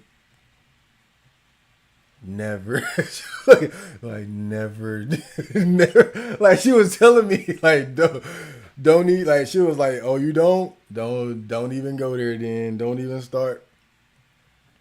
I never forgot that shit. I never forgot that. But I never got into drinking alcohol. I never got into it. And I think my dad was an alcoholic too. And they say the alcoholic gene tends to, well, they call it a gene. We don't know how truthful that is, but there's always been speculation that alcoholism runs in the family. There's a gene, alcoholism gene, and my dad was alcoholic, and so you kind of put two and two together. Maybe if I had got into it, you know, Who knows? You know, maybe I would have been one of those guys, but nah, I never got into it. In fact, I think I hate to say it, I hate to say it, but I know I got a friend who drinks, and kind of seeing him over the years, like sort of getting into drinking casually, and then you see him later, like drinking and driving and shit. You know, it's like it's a process. And so, you know, not to jinx him or nothing, but I always kind of wonder, like, is he on that road? Right? Because he started casually, and now you see him every now and then with bottles in the car, and then drunk driving and shit. And it's like, he might have a gene. He might have a gene. I go 3 a.m. when it's empty and listen to Neat. I try not to go, see, I try to hit like 4. Because really, I don't like driving that early. I feel like I look suspicious. I don't know what, because you know. But I don't like driving around that early. That's the only thing about it. I just don't like driving that early. You know, like that's like driving around at 3 in the morning is like, I'm probably like, you kind of look like you probably moving a pack or something. Like, yeah, it's time to move 10 pounds of weed. Let me do it at 3 in the morning when ain't nobody around. And then the thing is, I be seeing like police lurking, like they be lurking in the cut like early like that. So I don't like going out that early. I try to wait till at least about 4, but I feel like that's even pushing it. But I just love going to the gym at like 4 in the morning. It's so serene. What can I say? The boy loves milk. I do. Let me go ahead and finish it off.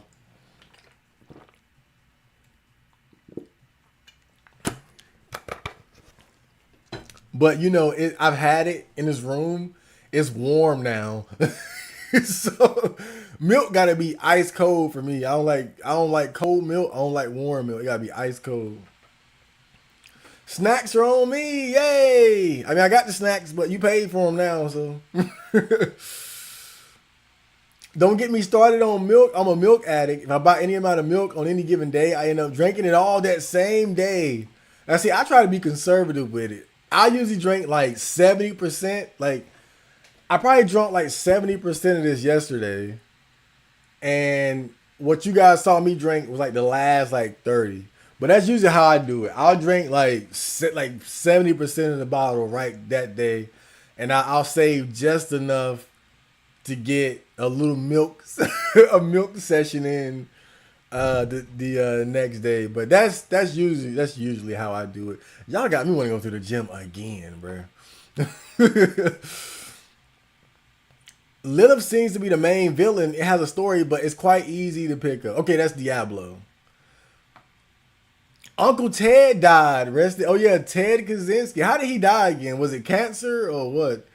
Can't wait for the podcast. Will be the first I watch. Damn, rest in peace, Ted. Yeah, how did he die? Was it? I heard he had cancer, but I heard some people say it was suicide. But I'm not sure. Have you watched Spider-Verse 2 yet? I haven't watched. Is it in movie theaters?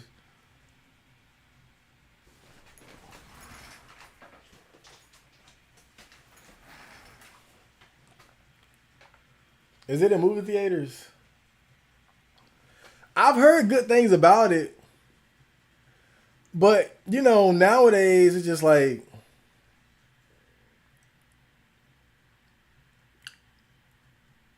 I don't. Sometimes I don't like watching shit because I just know it's gonna be like some woke shit in it. And I just like I look at Spider Man and I'm like, I guarantee you there's like some fucking woke. There's definitely some woke social justice warrior shit jammed into it somewhere.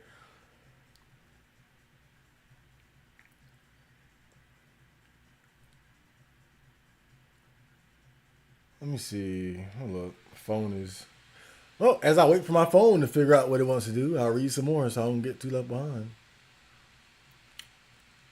The movie gave me mixed feelings. I've heard good things about it, but if you guys want it, I'll go. Oh yeah, I forgot to upload the Creed 2 review, Creed 3 review. It's on Rumble, but I forgot to put it on YouTube. Maybe I'll just upload them both at the same time. But if you guys want it, I'll do it. I might go to the movies tomorrow then, or today rather. Yeah, that sounds like a good idea. If it's still playing though, I'm trying to look at my phone and see. I got two phones. Let me let me get the gym phone. Oh, excuse me. Okay, let's see. Rocky. No. All right, let's see what's playing in the movie theater. I'm going to the movies tomorrow. Then we about to have another no singles allowed video. Let's see what's playing. The Blackening, The Boogeyman, Elemental 3D, The Flash, The Little Mermaid, Spider-Man Across the Is that it? Spider-Man. That shit 142 minutes? Over 2 hours. Man, I better have all the snacks. Transformers, No Hard Feelings.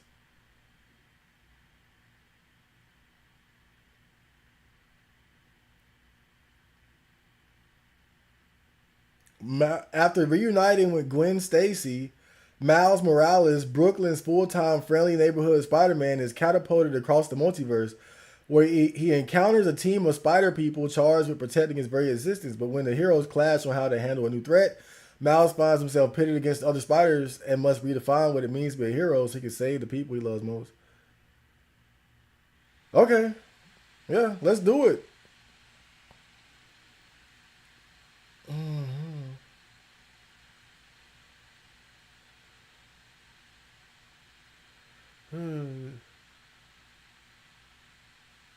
Okay.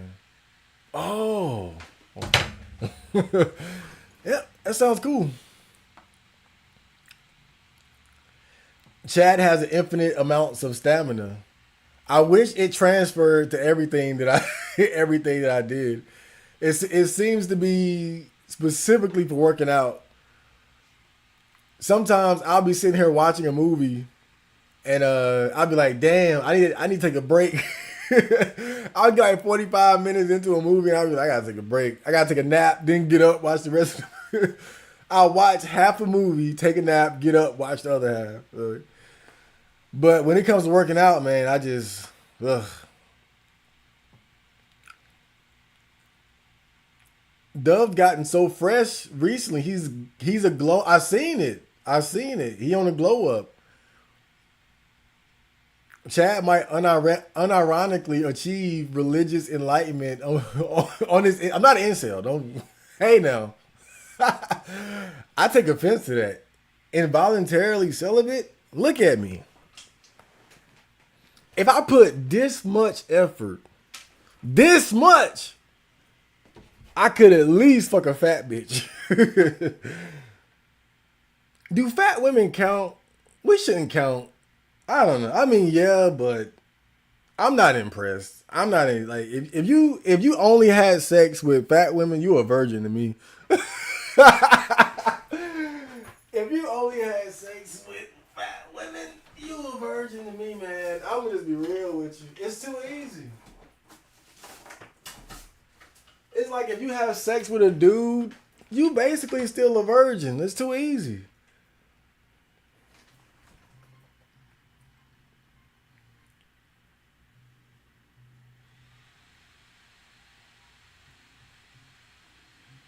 I feel like the losing of virginity for a man is more than about the sex itself. It's the journey. It's the accomplishment. It's the struggle.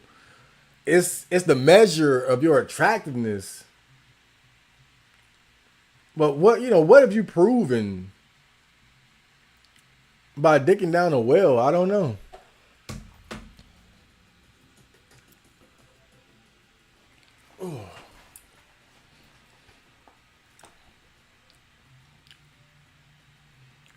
just be white, just be white pill plus height pill. The height pill is crazy. I might do a video on the leg lengthening surgery because I've been seeing more guys get the leg lengthening surgery. I saw a thread on the politically incorrect board talking about it. I would never do no shit like that, by the way, because I heard you'll never have like the same like physical aptitude, like in terms of like running and swimming and shit. Like your legs just ain't gonna be the same. Like you get that height, and then on top of that, when you look at how they look, and maybe it's because you know they got it that it's noticeable, but it always look weird because it's just like they have like a normal body and these long ass legs. But again, it might be a case of you looking for it because you know they got the surgery, you know. Like if you know somebody got like hair plugs or something, you start looking like, oh, I see it. If you didn't know, you wouldn't even notice it. So I don't know, but I wouldn't do that shit. I wouldn't do that shit at all. But height, damn, bro. Woo. I think if I went to college, I wouldn't be a virgin. If I was over 6 feet tall, I probably wouldn't be a virgin either.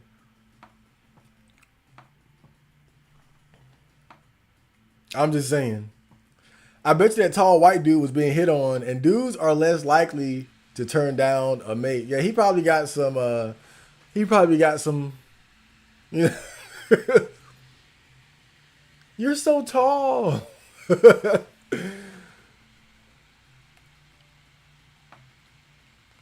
Black don't crack.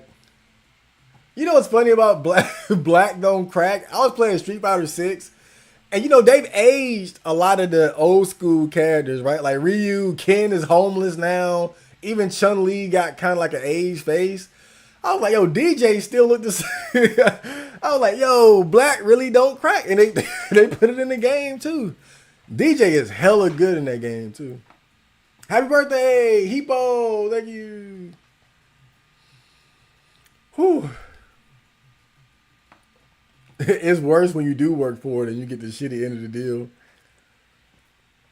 You're 31 and still without a wife and kids. Society is finished. Look, we're still in there. Hey. I don't think that's a bad thing though. I mean, as a man, it's different because as a man, you can always pivot. You can always pivot and be like, okay, let me. You saw Al Pacino just had another kid at like 70 something. So, like, not saying I would, but I could be 40. You know, I could be 40, and if I get my money right, I could get a 25-year-old. I ain't gonna say wife because I ain't crazy, but I could get a 25-year-old and put some babies in her. Like it's different for guys. Like a guys, we can flip the script damn near whenever we want. You know, as long as you got potential. That is not just like any incel type motherfucker, but you know, it ain't like with girls where the best time is in your 20s. You know, I think it's different. It's different for guys. And I think the maturity that we gain with age would be a big advantage too. Like I think like just hypothetically, right? Hypothetically, me as a father at 31 would be way better than me as a father at 20 just because of the maturity growth and whatnot. Like I'm broke in both in both timelines. But you know, but I could get a shitty job real quick if I had a kid right now, like by accident, I would just jump up and just get the first shitty job, you know, that I could.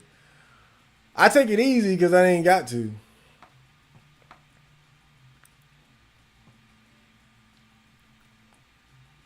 Women can ruin your life easily. That's true. That's true. She flushed. Wait a minute. What the hell? She flushed all his lean and perks down the toilet when he left her, like 20 days worth, and now he's withdrawing next door. Give him my condolences. Happy birthday, man. I used to go by Punish Super Dragon. I don't remember you. Been following you off and on from when I found you through Eggy. Hope life goes your way. Life is going my way. Chad Marco, you are a 31-year-old Gandalf. I know, right? I just need the beard. You're a wizard, Chad Marco. I know. I'm in there. Now is only time for the. Like now it's like, are we gonna get the 40? We got the 30. Are we gonna get the? Like, that's the next level. You know, why stop here? Like why stop now? Like that's real shit. But I would say I don't think I'm gonna make it to 40. I don't think I'm gonna make it to 40 as a virgin. I hate to say it. I don't think I'm gonna make it. I bet on myself making it to 25 and I made it. I bet on myself making it to 30 and I did. 40, I'm not too confident. I'm not too confident I'm gonna make it. I'm gonna make it to 40. I got this feeling, man. I got this, and maybe maybe I'm just being delusional. But you know how you get that feeling like the walls are closing in on you or something. I feel like the succubus walls are are starting to close in on me. Like I feel a succubus in the airwaves, but I don't see it. I don't see it. I don't hear it, but I feel it. I feel like somebody is watching me. And I'm afraid. Discipline yourself.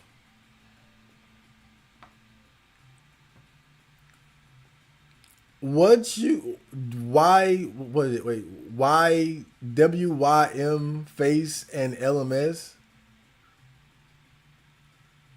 Are you saying what do I make of face and LMS?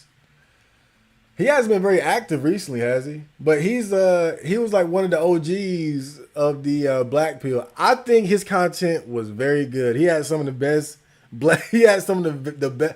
I'm not even gonna call it Black Pill. You can call it what you want, but I think what I liked about Face was how he really put a microscope over the phenomenon of lookism in society. And he wasn't just ranting and going off. Like he was so many examples and science and graphs and that. I just love how he organized his videos. And to us, a lot of that shit is like really like we already know what it is. But I think a lot of times you still have, normies who want to act like, shit like that don't matter. They don't want to act like, the way you look. And I'm not a pessimistic type of guy. I've never been one to be like, oh, it's over because you're short and whatnot. I'll talk about, the tall guy who got the whatever. But like, even like at the gym, okay, the tall guy with the little white girlfriend or whatever. But I've seen the guy who was like my height and he was with a girl and I'm not sure they were dating or not, but I'm assuming they were. So, but still, I think that these things matter. I think these, when people act like girls don't care about how you look and how tall you are and shit like that, it's kind of ridiculous. I'm not saying you should take that information and give up. And really, it's probably for the best. If you can't handle it, you shouldn't even look. You shouldn't even look. I can handle it. I can take it. I can take all that shit and still, move forward. And if I said, let me go try to get a girlfriend, I could do it regardless, But I think some guys, they really shouldn't because it's going to fuck them up mentally. They're not going to be able to, they can't handle it. It'll destroy their confidence. It'll destroy their confidence because they don't have anything to hang a hat on already. I love walking, running in the summer, sweating out that weight and getting home to AC and just collapsing is kind of a vibe. I love it. Ah, man. When you get home Now you know what? I like it when I run, when I make it all the way uptown, I get to Walmart, and I buy like the coldest, it's like 0 calories, 10 calorie, whatever the fuck, you know. But I get like the coldest drink or whatever it might be, and just walk out the store, and I'm again sweated out, and I'm just like blah blah blah blah blah blah blah blah blah blah. And then you remember I gotta go back home. Oh man, but I love summertime. I've been waiting for this time. Like I swear, man. Like once fall hit, I'm waiting. I'm been waiting for summer to come back. I love summertime. Unfortunately, this is one of those weird periods in the summer where, like, this whole week has been like rainy and cloudy skies.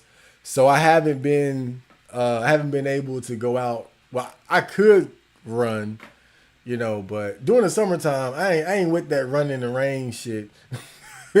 I'll do it in the winter and in the fall just to keep up my discipline. But during summertime, it's sunny or bust. If it ain't sunny, I ain't running. But yeah, I always look forward to this time of the year. It's my favorite part of the year. Can't wait for the interviews. They're very good. They're very good. Very good. We had some great conversation. They were a little worried too because they thought that I was just trying to make fun of them. Because we live in that era of let me bring this person on my YouTube channel that I clearly disagree with so I can, humiliate them and make fun of them. And, that wasn't the vibe at all. Like, it was just a cool conversation, just cool, and me being a fan of the porn anyway. So, right. So I'm the right one for the job. It is period. But, they were worried about that. They thought that I was just trying to make fun of them and shit like that. But this is we cool over here. We're all inclusive.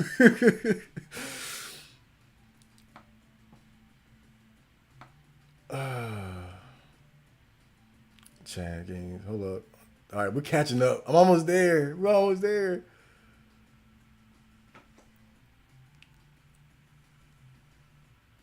Been rocking with him since 2017. Egg Stream next generation. Yeah, I was talking with Eggman over email a few months ago, and he said he's been driving trucks recently. I don't know if he's still doing it, but a few months ago when I was talking to him over email, that's what he said he was doing. He said he needed to just take he said it was kind of like, from what I remember, he said it was like taking a step back from all the internet shit. I forgot exactly why, but he said he was just getting some fresh air, just getting out into reality and getting a normal, a nice normie job. Nothing wrong with that. But I've been recently hearing that he's been making more appearances online again, so I don't know.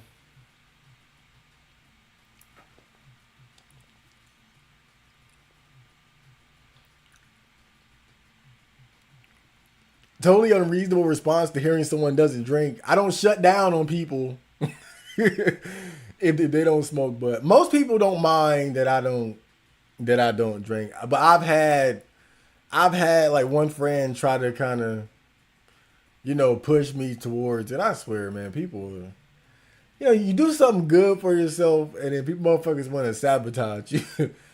I know he means well, but damn, it's like why don't people try to encourage you to do something more positive? Like bring me a book to read or something. Don't tell me to drink some alcohol. Oh, smoke this, drink this, pop that. That's all niggas want to do.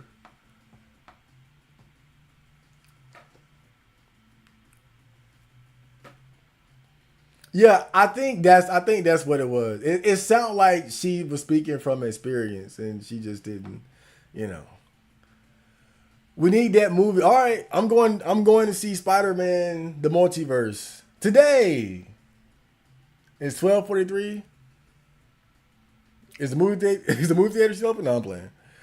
But when I looked at the listing, like it looked like it's playing all fucking day. So that must be a very popular movie. Like when they got it at 2, 3, 4, 5, 6, that means that it's very popular. Like the more, like the less popular movies have like 3 or 4 showings a day or something like that. That shit look like it's showing about 12 times a day. So I have no problem getting in. I really enjoy going to watch. I think the last time I went to the movies was to see Creed 3. I really liked that. I really liked that. Spider-Verse 2 is good enough. There is a bit of Zoomer shit in it, but it's genuinely the best Spider-Man movie to come out since the OG trilogy, the Sam Raimi trilogy, you mean? Oh, man.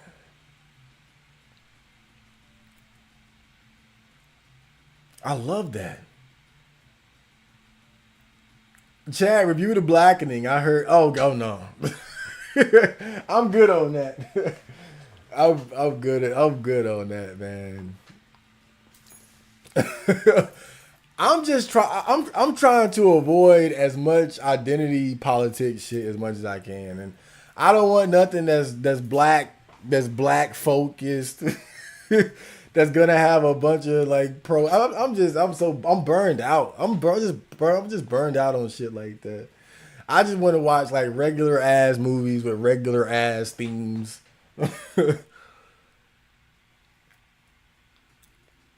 You know, that's kind of why I was kind of hesitant on the Spider-Man shit, because even as a black man, I'm constantly suspicious because I feel like, okay, is this a black Spider-Man just because, or are you doing this for diversity points? Like I'm tired of like all the forced diversity shit. Even as a black man, damn, make a black Spider-Man. Because it was just something that you genuinely wanted to do. I don't want it to be because, let's do this diversity shit. That shit just, it's so lame to me, bro. I'm so tired of that shit. But it seems like at this point it's inescapable. It's inescapable.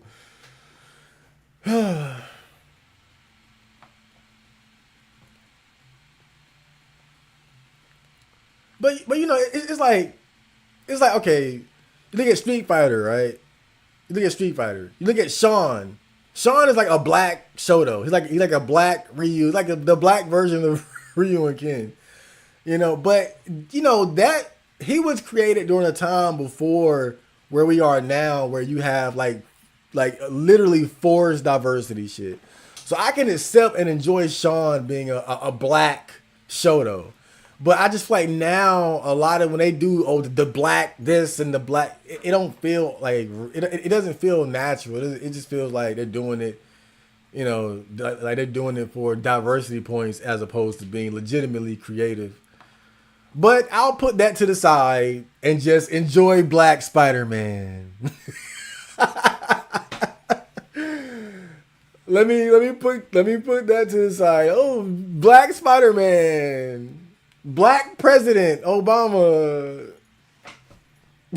I'm tired of this shit. Okay.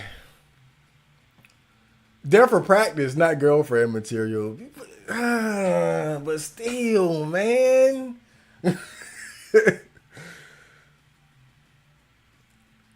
Still, I can't do it, bro.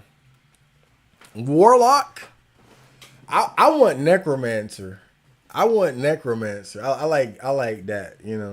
I want to be a necromancer. Does a bard count? Does a bard count as a mage class, or is that more like a ranger?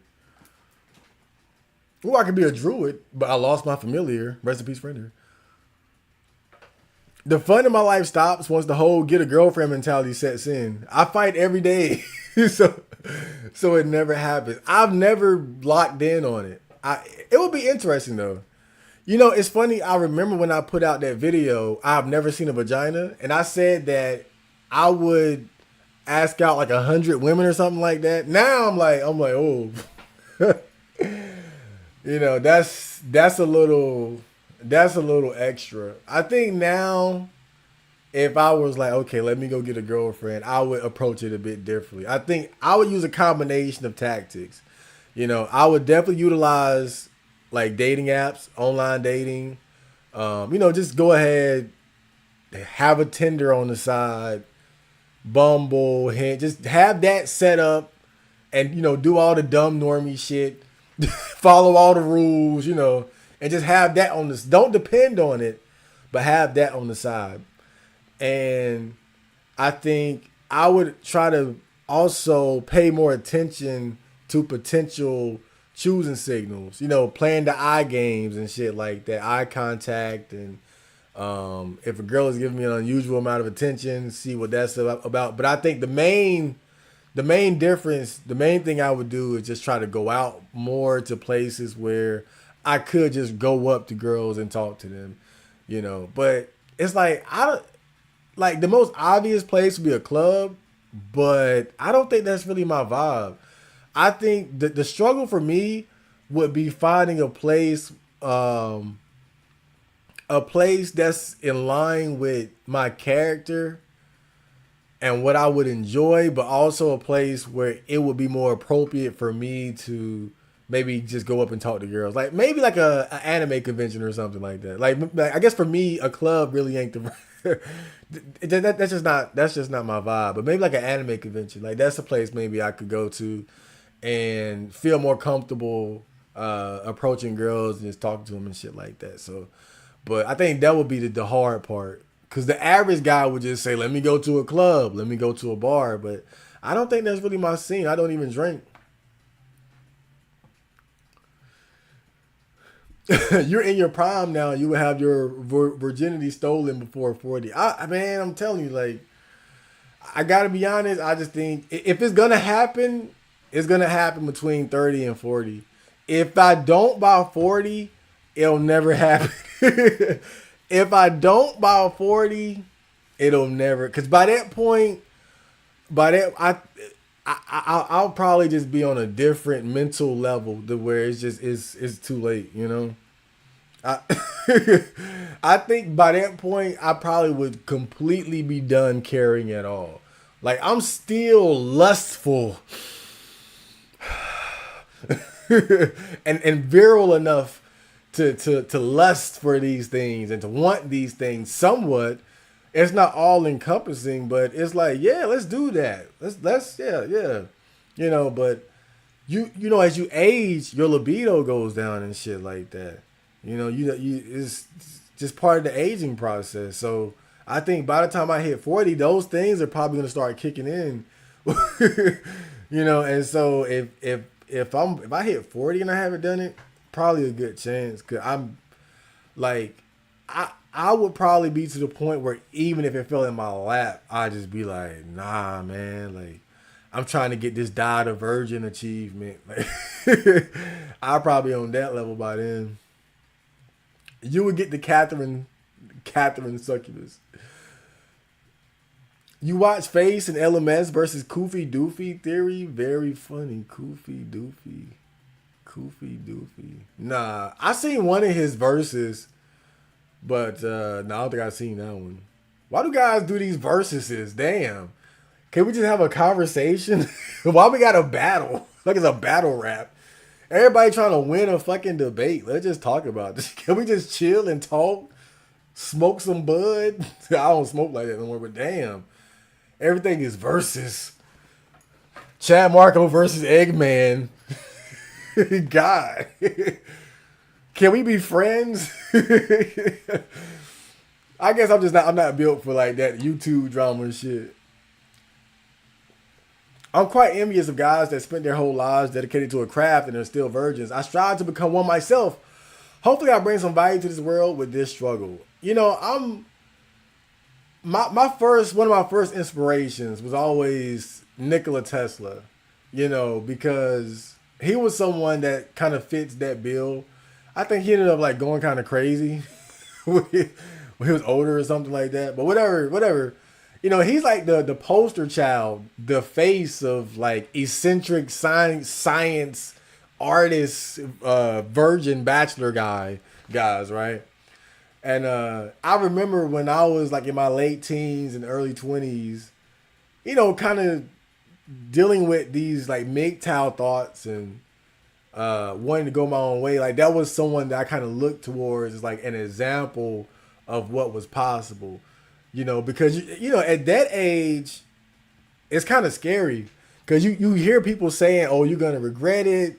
You can't be happy without those things." And I didn't quite have the confidence to really like fully believe in the path that I was walking. But I felt that I would be fine. I felt that it would be okay, and so I embraced it. But I definitely want to.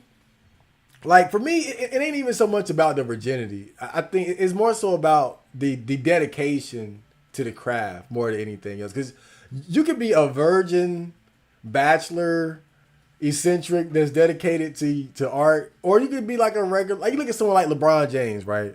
LeBron James, he's a stand-up family guy. He got a wife, got kids, and he's fully dedicated to the game of basketball. Like people talk a lot of shit about LeBron James, but that's one thing I've always admired about him is that he's someone that's fully dedicated to his craft. And I think you can be fully dedicated to what you do, whether you're a single bachelor or you could be a family man. I think the challenge though with being a family man is that you got to have the balance and the control to where like your wife specifically isn't going to get in the way of that. When you look at Tom Brady and his divorce and his issues with his wife, a lot of it had to do with the fact that he was so dedicated to his craft and she got tired of it. That's the challenge of when you trying to be that dedicated, fully committed to your life's purpose, but then you have somebody that you're sharing your life with who quite frankly can't deal with the amount of time and energy that you have to devote to that. And that can cause problems. And I think that's why you have some guys like myself who just embrace being single, because we don't want to give up that freedom to do what we want, to pursue what we want, because somebody else is somebody else wants our time.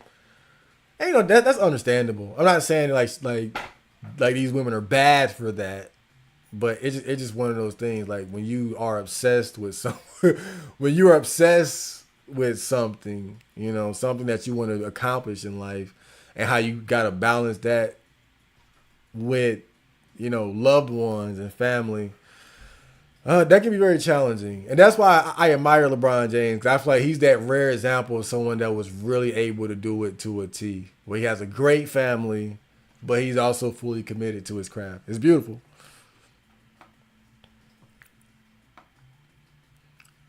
Ba-ba-da-boo.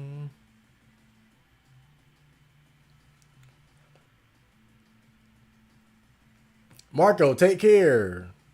Take care. Yes, Hellbreaker. See ya. See ya. We're winding down anyway, because I want to eat the rest of this cake by myself off stream. The second I get off stream, I'm going to just eat this. I'm just going to be like, bloop, bloop. And then I'm going to go to the gym at 4 a.m. and work it off. The blackening. Okay, Miles Morales in the comments came a little before the really heavy-handed woke stuff in media. So at least it's based on a semi-well-intentioned source material. I do think Miles kind of became a woke icon to push. Okay, see, that's my whole thing. Like, I don't like feeling like somebody's forcing diversity in my. That's just my whole thing. Like, I don't mind if you got a black character, female character, a trans character. I don't care, but when it feels forced, I don't like that, because then it feels like an agenda. It feels like propaganda. That's what bothers me about it, But to know, okay, well, he was already there was already Black Spider-Man before. Well, because the thing is, like, some people don't know this, but there is the whole ESG score thing is real. Companies have financial incentive now to put diversity and social issues into the stuff that the works that they make. Video. That's why you're seeing a lot of this shit in movies and video games and television shows and whatnot, because there's literally wealthy elites who are investing money according to who's putting the most like woke social justice shit into the stuff that they put out. And so obviously that's not, that's not natural. That compromises the artistic integrity of what is being put out now, because now everybody has financial incentive to put certain things, certain issues, certain types of people into what they're creating and putting out. And look, it is what it is, but to me, that I just don't like how that feels. To me that's just like that's just, it's kind of disturbing to me. It's kind of disturbing. But again, if it's just like okay, whatever, like I just wanted to make a black, he's just like, okay, you look at like Grand Theft Auto San Andreas, right? That's just okay. We just, CJ is just a black character because we wanted to make a Grand Theft Auto in the hood. Fine, cool, whatever. That's But now I would be suspicious. Like, I don't know what's real and what isn't anymore. Like, that's what's so scary about it. And I don't want to be too suspicious and miss out on like good movies and stuff. But I'm just so tired of it. Like, I'm burned out. I'm burned out. But that is good to know that he was already around before where we at now. If they picking him up now to just what? All right, good. All right, I can live with that.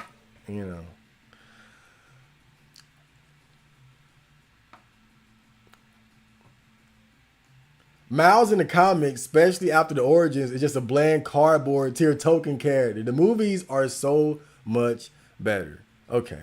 I'm gonna find out today. The good thing about Hollywood going woke is that I've stopped wasting time watching movies. Hey, Bumble. Sorry, Chad, I'm not gay. That's the Bumble ain't Grinder.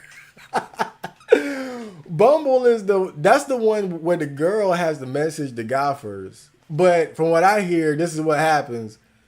The girl messages the guy, but it's like, hi, hey, and then the guy has to pick up the slack. So it's like, it ain't how it sounds. It's basically like the way it sounds. Like, it always it forces the girl to make to send the first message, but you still gotta do the song and dance. You still gotta jester max. You still gotta entertain her and all that. So, but I guess it does have. And then the other thing too, though, I've heard some people say they have more success with Bumble and Hinge compared to Tinder. But that's why I say I would just do all three, like probably 4, 5, like whatever,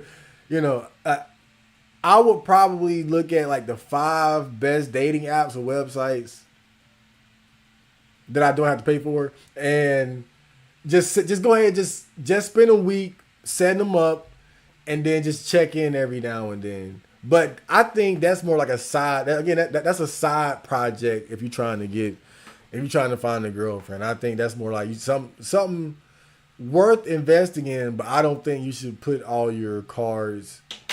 I don't think you should invest all your cards in that. But it's probably worth it considering how many people meet online nowadays.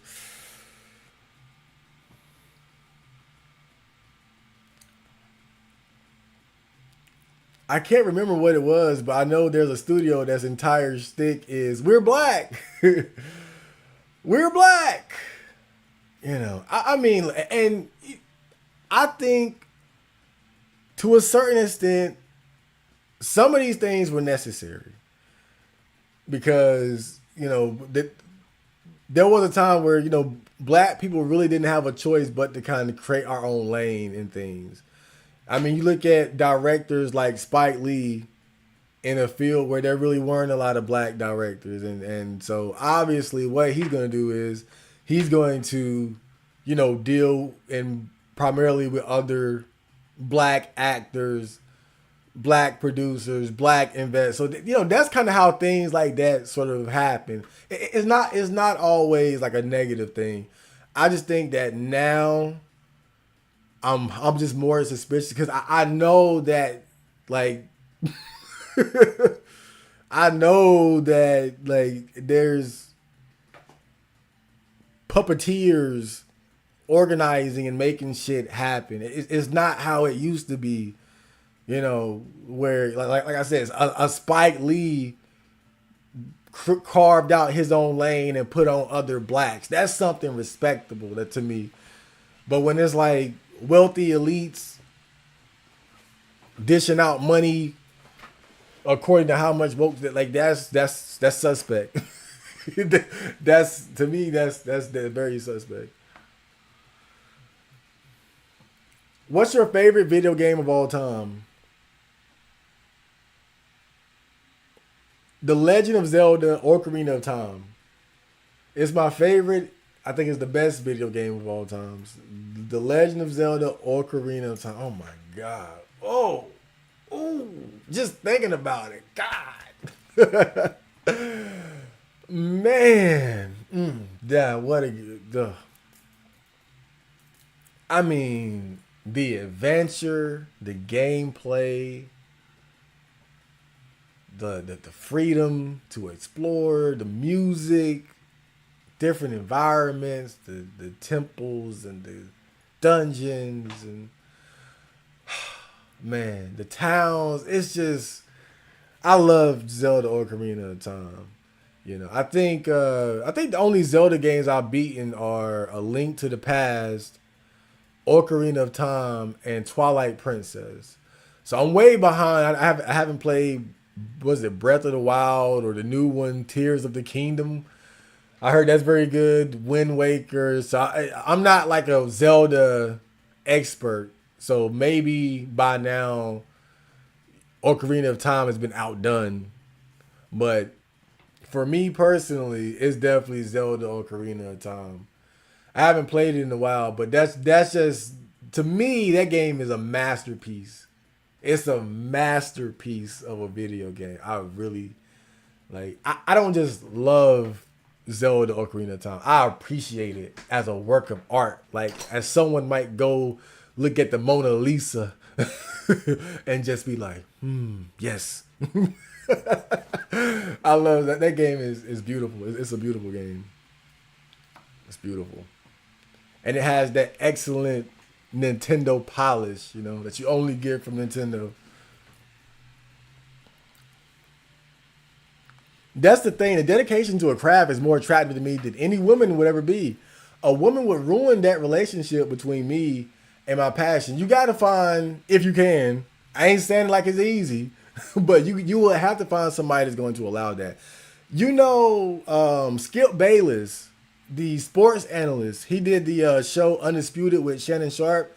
They recently split up. Shannon left the show. But I heard that Skip Bayless told I'm not sure if it's his wife or his girlfriend. He's old as fuck, so I don't know which one. But he told her that if you're going to be with me, you got to understand that my job comes first. My career comes first. And they're together. So it's not impossible. You got to find a girl that's going to be down for that. And I'll say there's probably not a lot. It's probably not a lot that are going to understand that, especially in the modern era.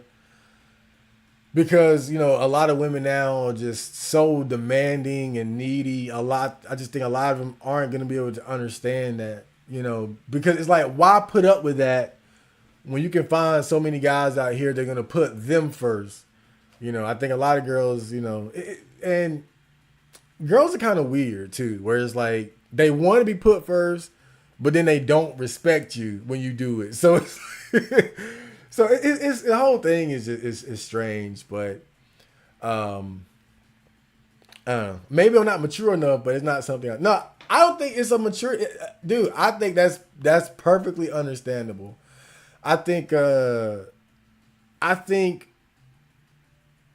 we have a tendency to look at, wife and kids as like the ultimate purpose of everything. And don't like, family is very important. Family is important.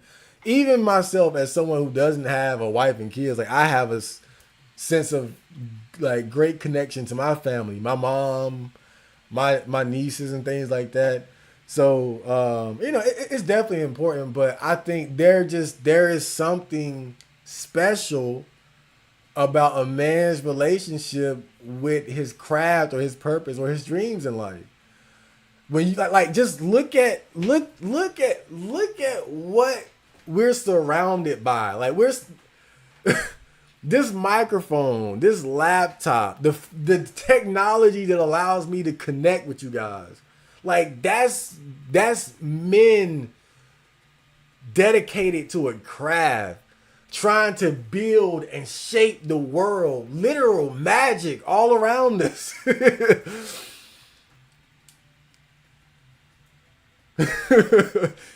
Even when you look at like whether it's somebody that's trying to become the best Street Fighter player in the world, or a speed runner, or an engineer. Even you look at the guy, those motherfuckers that died in that little tube submarine. Like even like that's that. I mean, it's tragic, but that motherfucker, he would look. I gotta make a tube submarine that's gonna take me down to the Titanic. Even though it fucking imploded, countless hours of thought, brain power, and effort went into that. The men who climb Mount Everest,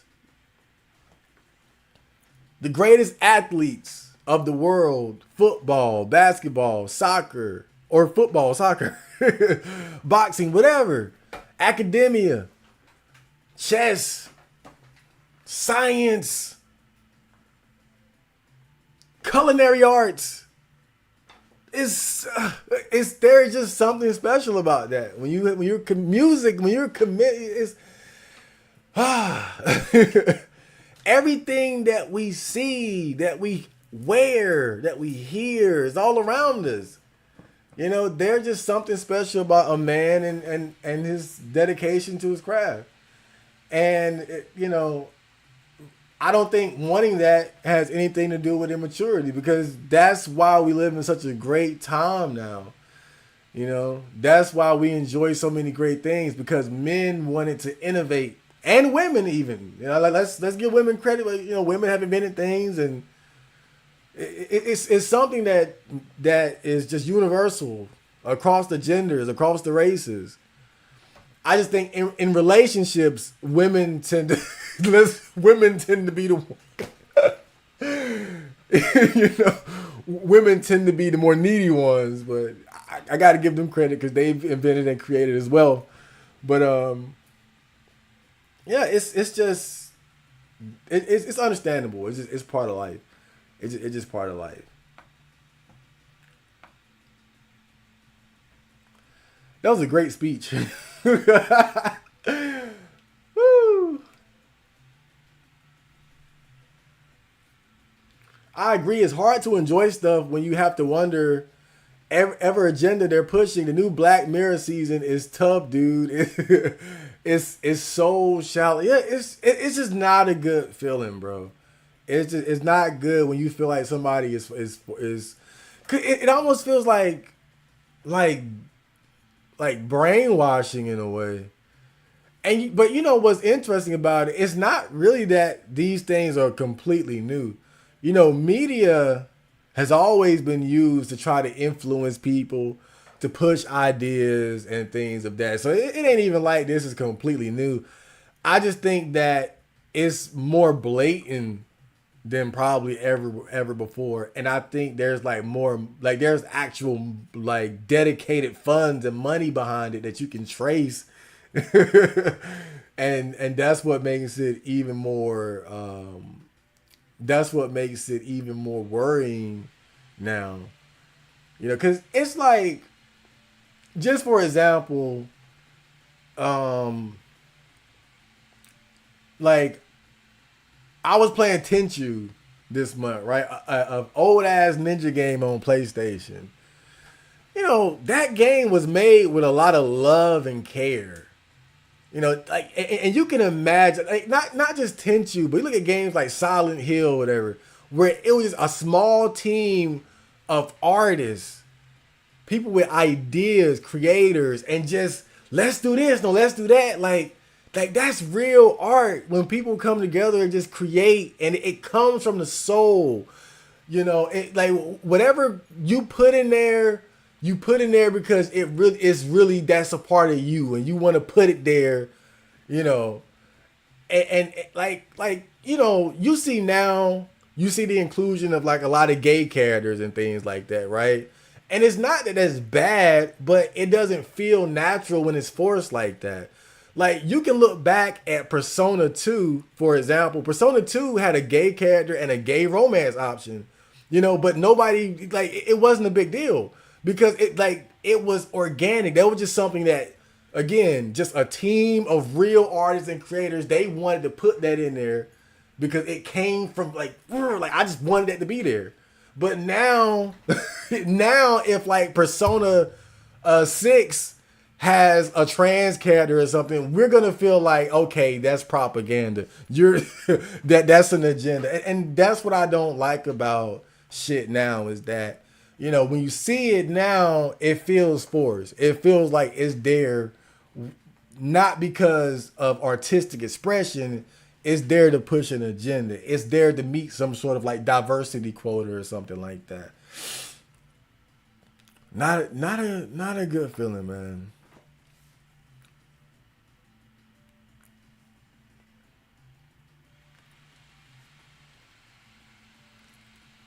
Hold up.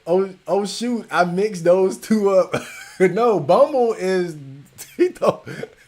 Grinder is the man butt fucking app. Grinder is the man butt fuck app. There was a guy on R9K. He swore down that there's a Mexican dating app, and he said, "Yo, like that's low key." What's it called again? Let me see. What was that shit called? I think it was like Chispa or something. But he swore down like, yeah, Chispa. Man, he swore down like that's the spot. But you got a lot of different dating apps. You got a lot of different dating apps out there. But yeah, Bumble, Hinge, and Tinder, like the three big. I wouldn't say heterosexual because I think like you can set it up for man on man, woman on woman on Tinder too, but Grinder is like the man butt fucking app. So setting up dating apps sounds like a real chore. I made one briefly like a few months back just to see how it was. It depends on how much effort you put into it. I didn't really try very hard. I was just like bloop bloop bloop bloop bloop, ba-da-da, bam. But you know the problem with dating apps now is that they are like more than ever. It's like pay to win now. Like Tinder, for example, there was a time where you could swipe as much as you want. You know, on Tinder you swipe right if you like them, left if you don't. During the earlier days of Tinder, you could swipe as many times as you wanted. You can't do that anymore. Now, you can only get unlimited swipes if you pay for one of the premium subscriptions. Also, they have this thing. Okay, all right. So, sometimes a girl might swipe right on you, but you haven't seen her yet to swipe right on her. Or you might have swiped left on her. But basically, in order to see who has swiped right on you without you both having had matched, you gotta buy a premium subscription. And so, and you gotta realize how exploitable that is. Because if I'm running that dating app and I want people to buy the premium subscription, wouldn't I have female account bots swiping right on all guys? That way, they're gonna and they let you know that somebody has liked you, but they don't show you their picture. They only show you them if you get the subscription. So that's why I don't like them shits. 'Cause it's so you can take advantage of like that. The way they got it set up is so exploitable. They can take advantage of guys like that. All you got to do is have like some female account bots that'll swipe right on every guy. That way every guy would get like not a match but likes, and then he'll think, oh, if I get the subscription, I'll get to see who liked me that I didn't match with. And then there you go. And my webcam went out again.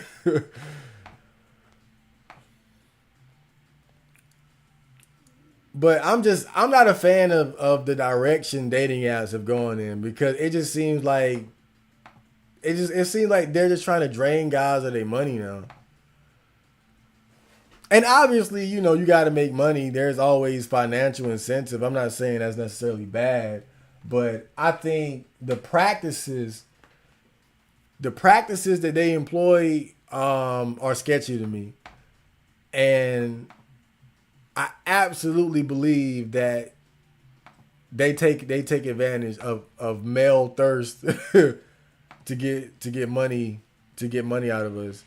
And I don't think they're doing it on the level all the time. Again, I truly believe they have female bot accounts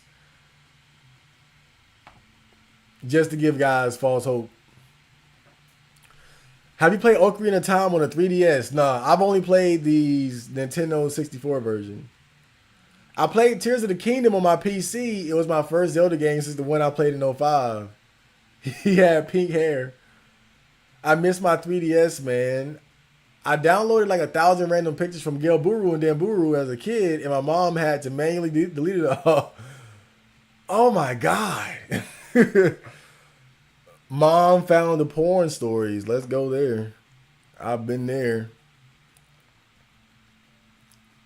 So I didn't finish it because Link had pink hair. I think that's a Link to the Past. That's one of the best games. Fuck the hair. The pink hair is stupid though. Who the hell? Who the hell thought that was a good idea? Hasn't his hair been blonde ever since? Marco, if you get a PC that can emulate Switch, you can play any Zelda game. But you know what? I'll probably still buy it. Nintendo, they some good niggas. they deserve my money. I would buy Zelda for sure, just out of respect for Nintendo.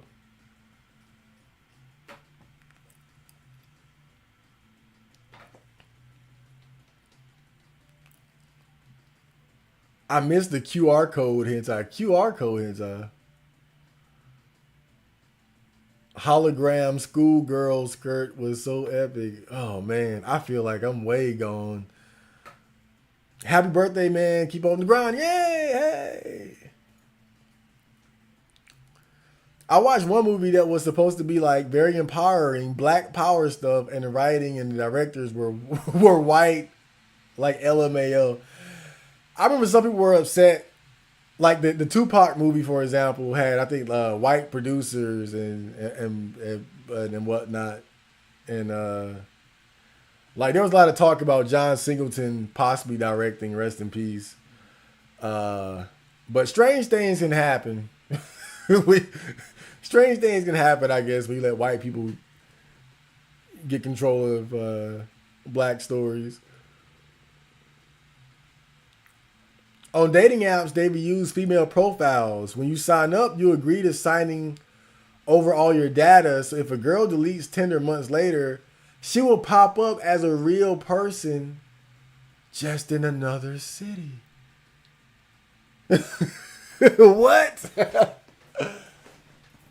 See, that's the type of bullshit I'm talking about. I'm gonna look that up. That sounds a little crazy, but I'm gonna look that up. But damn, I would not be surprised though. I would not be surprised though. And I feel like I've heard some stories about people like with their profiles floating around like a ghost or something like that, even after they had supposedly deleted it or something. Like that's why I don't like that shit though. I don't like it because I feel like they taking advantage of guys. They're taking and they're taking away like more and more basic features just to entice you to buy the premiums and stuff like that. That's why I'm not a fan of that shit. I'm not a fan of it. It's such a easy and men are thirsty, bruh. I feel bad. I don't want to see my guys getting finessed like that. They really taking advantage of guys. Zelda games are comfy. They are, you know, like challenging but not too difficult on some Dark Souls shit. Like you're not about to just be dying left and right. You'll get stuck on a puzzle if anything, but it's like and, you know, I want to go back and play this one, but the reason why I never liked Majora's Mask was because you had the way you had to manage the time system, and you had to rewind time every 3 days and shit like that. I didn't like that because I was coming from Ocarina of Time where you didn't have any time limits or anything like that. You didn't have to manage shit like that. You could just like fuck around for as much time as you want and take your time, and that's what I really liked about Zelda. I didn't like the time management aspect of Majora's Mask, but you know, I've heard a lot of people swear by Majora's Mask, and I feel like maybe I never gave it an adequate try because I was so turned off by the time the time loop mechanic.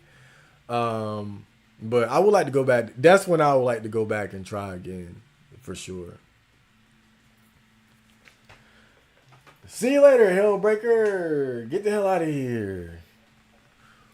Yes, Breezy Love Machine. Thank you.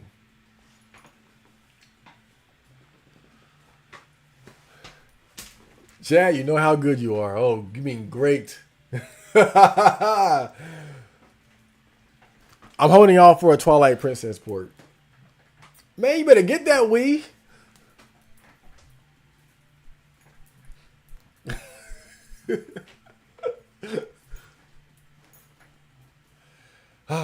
This was great though. We had a great time, but I gotta go too because I want to eat. I want to eat the rest of this cake. We had a good time, but I'm gonna be streaming more often on YouTube again. Live streams like this. I might do the gaming again, just kind of. But Friday night usually is either I'm gonna be here or I'm gonna be on Twitch. Friday night, you know, that's the tradition that I try to uphold.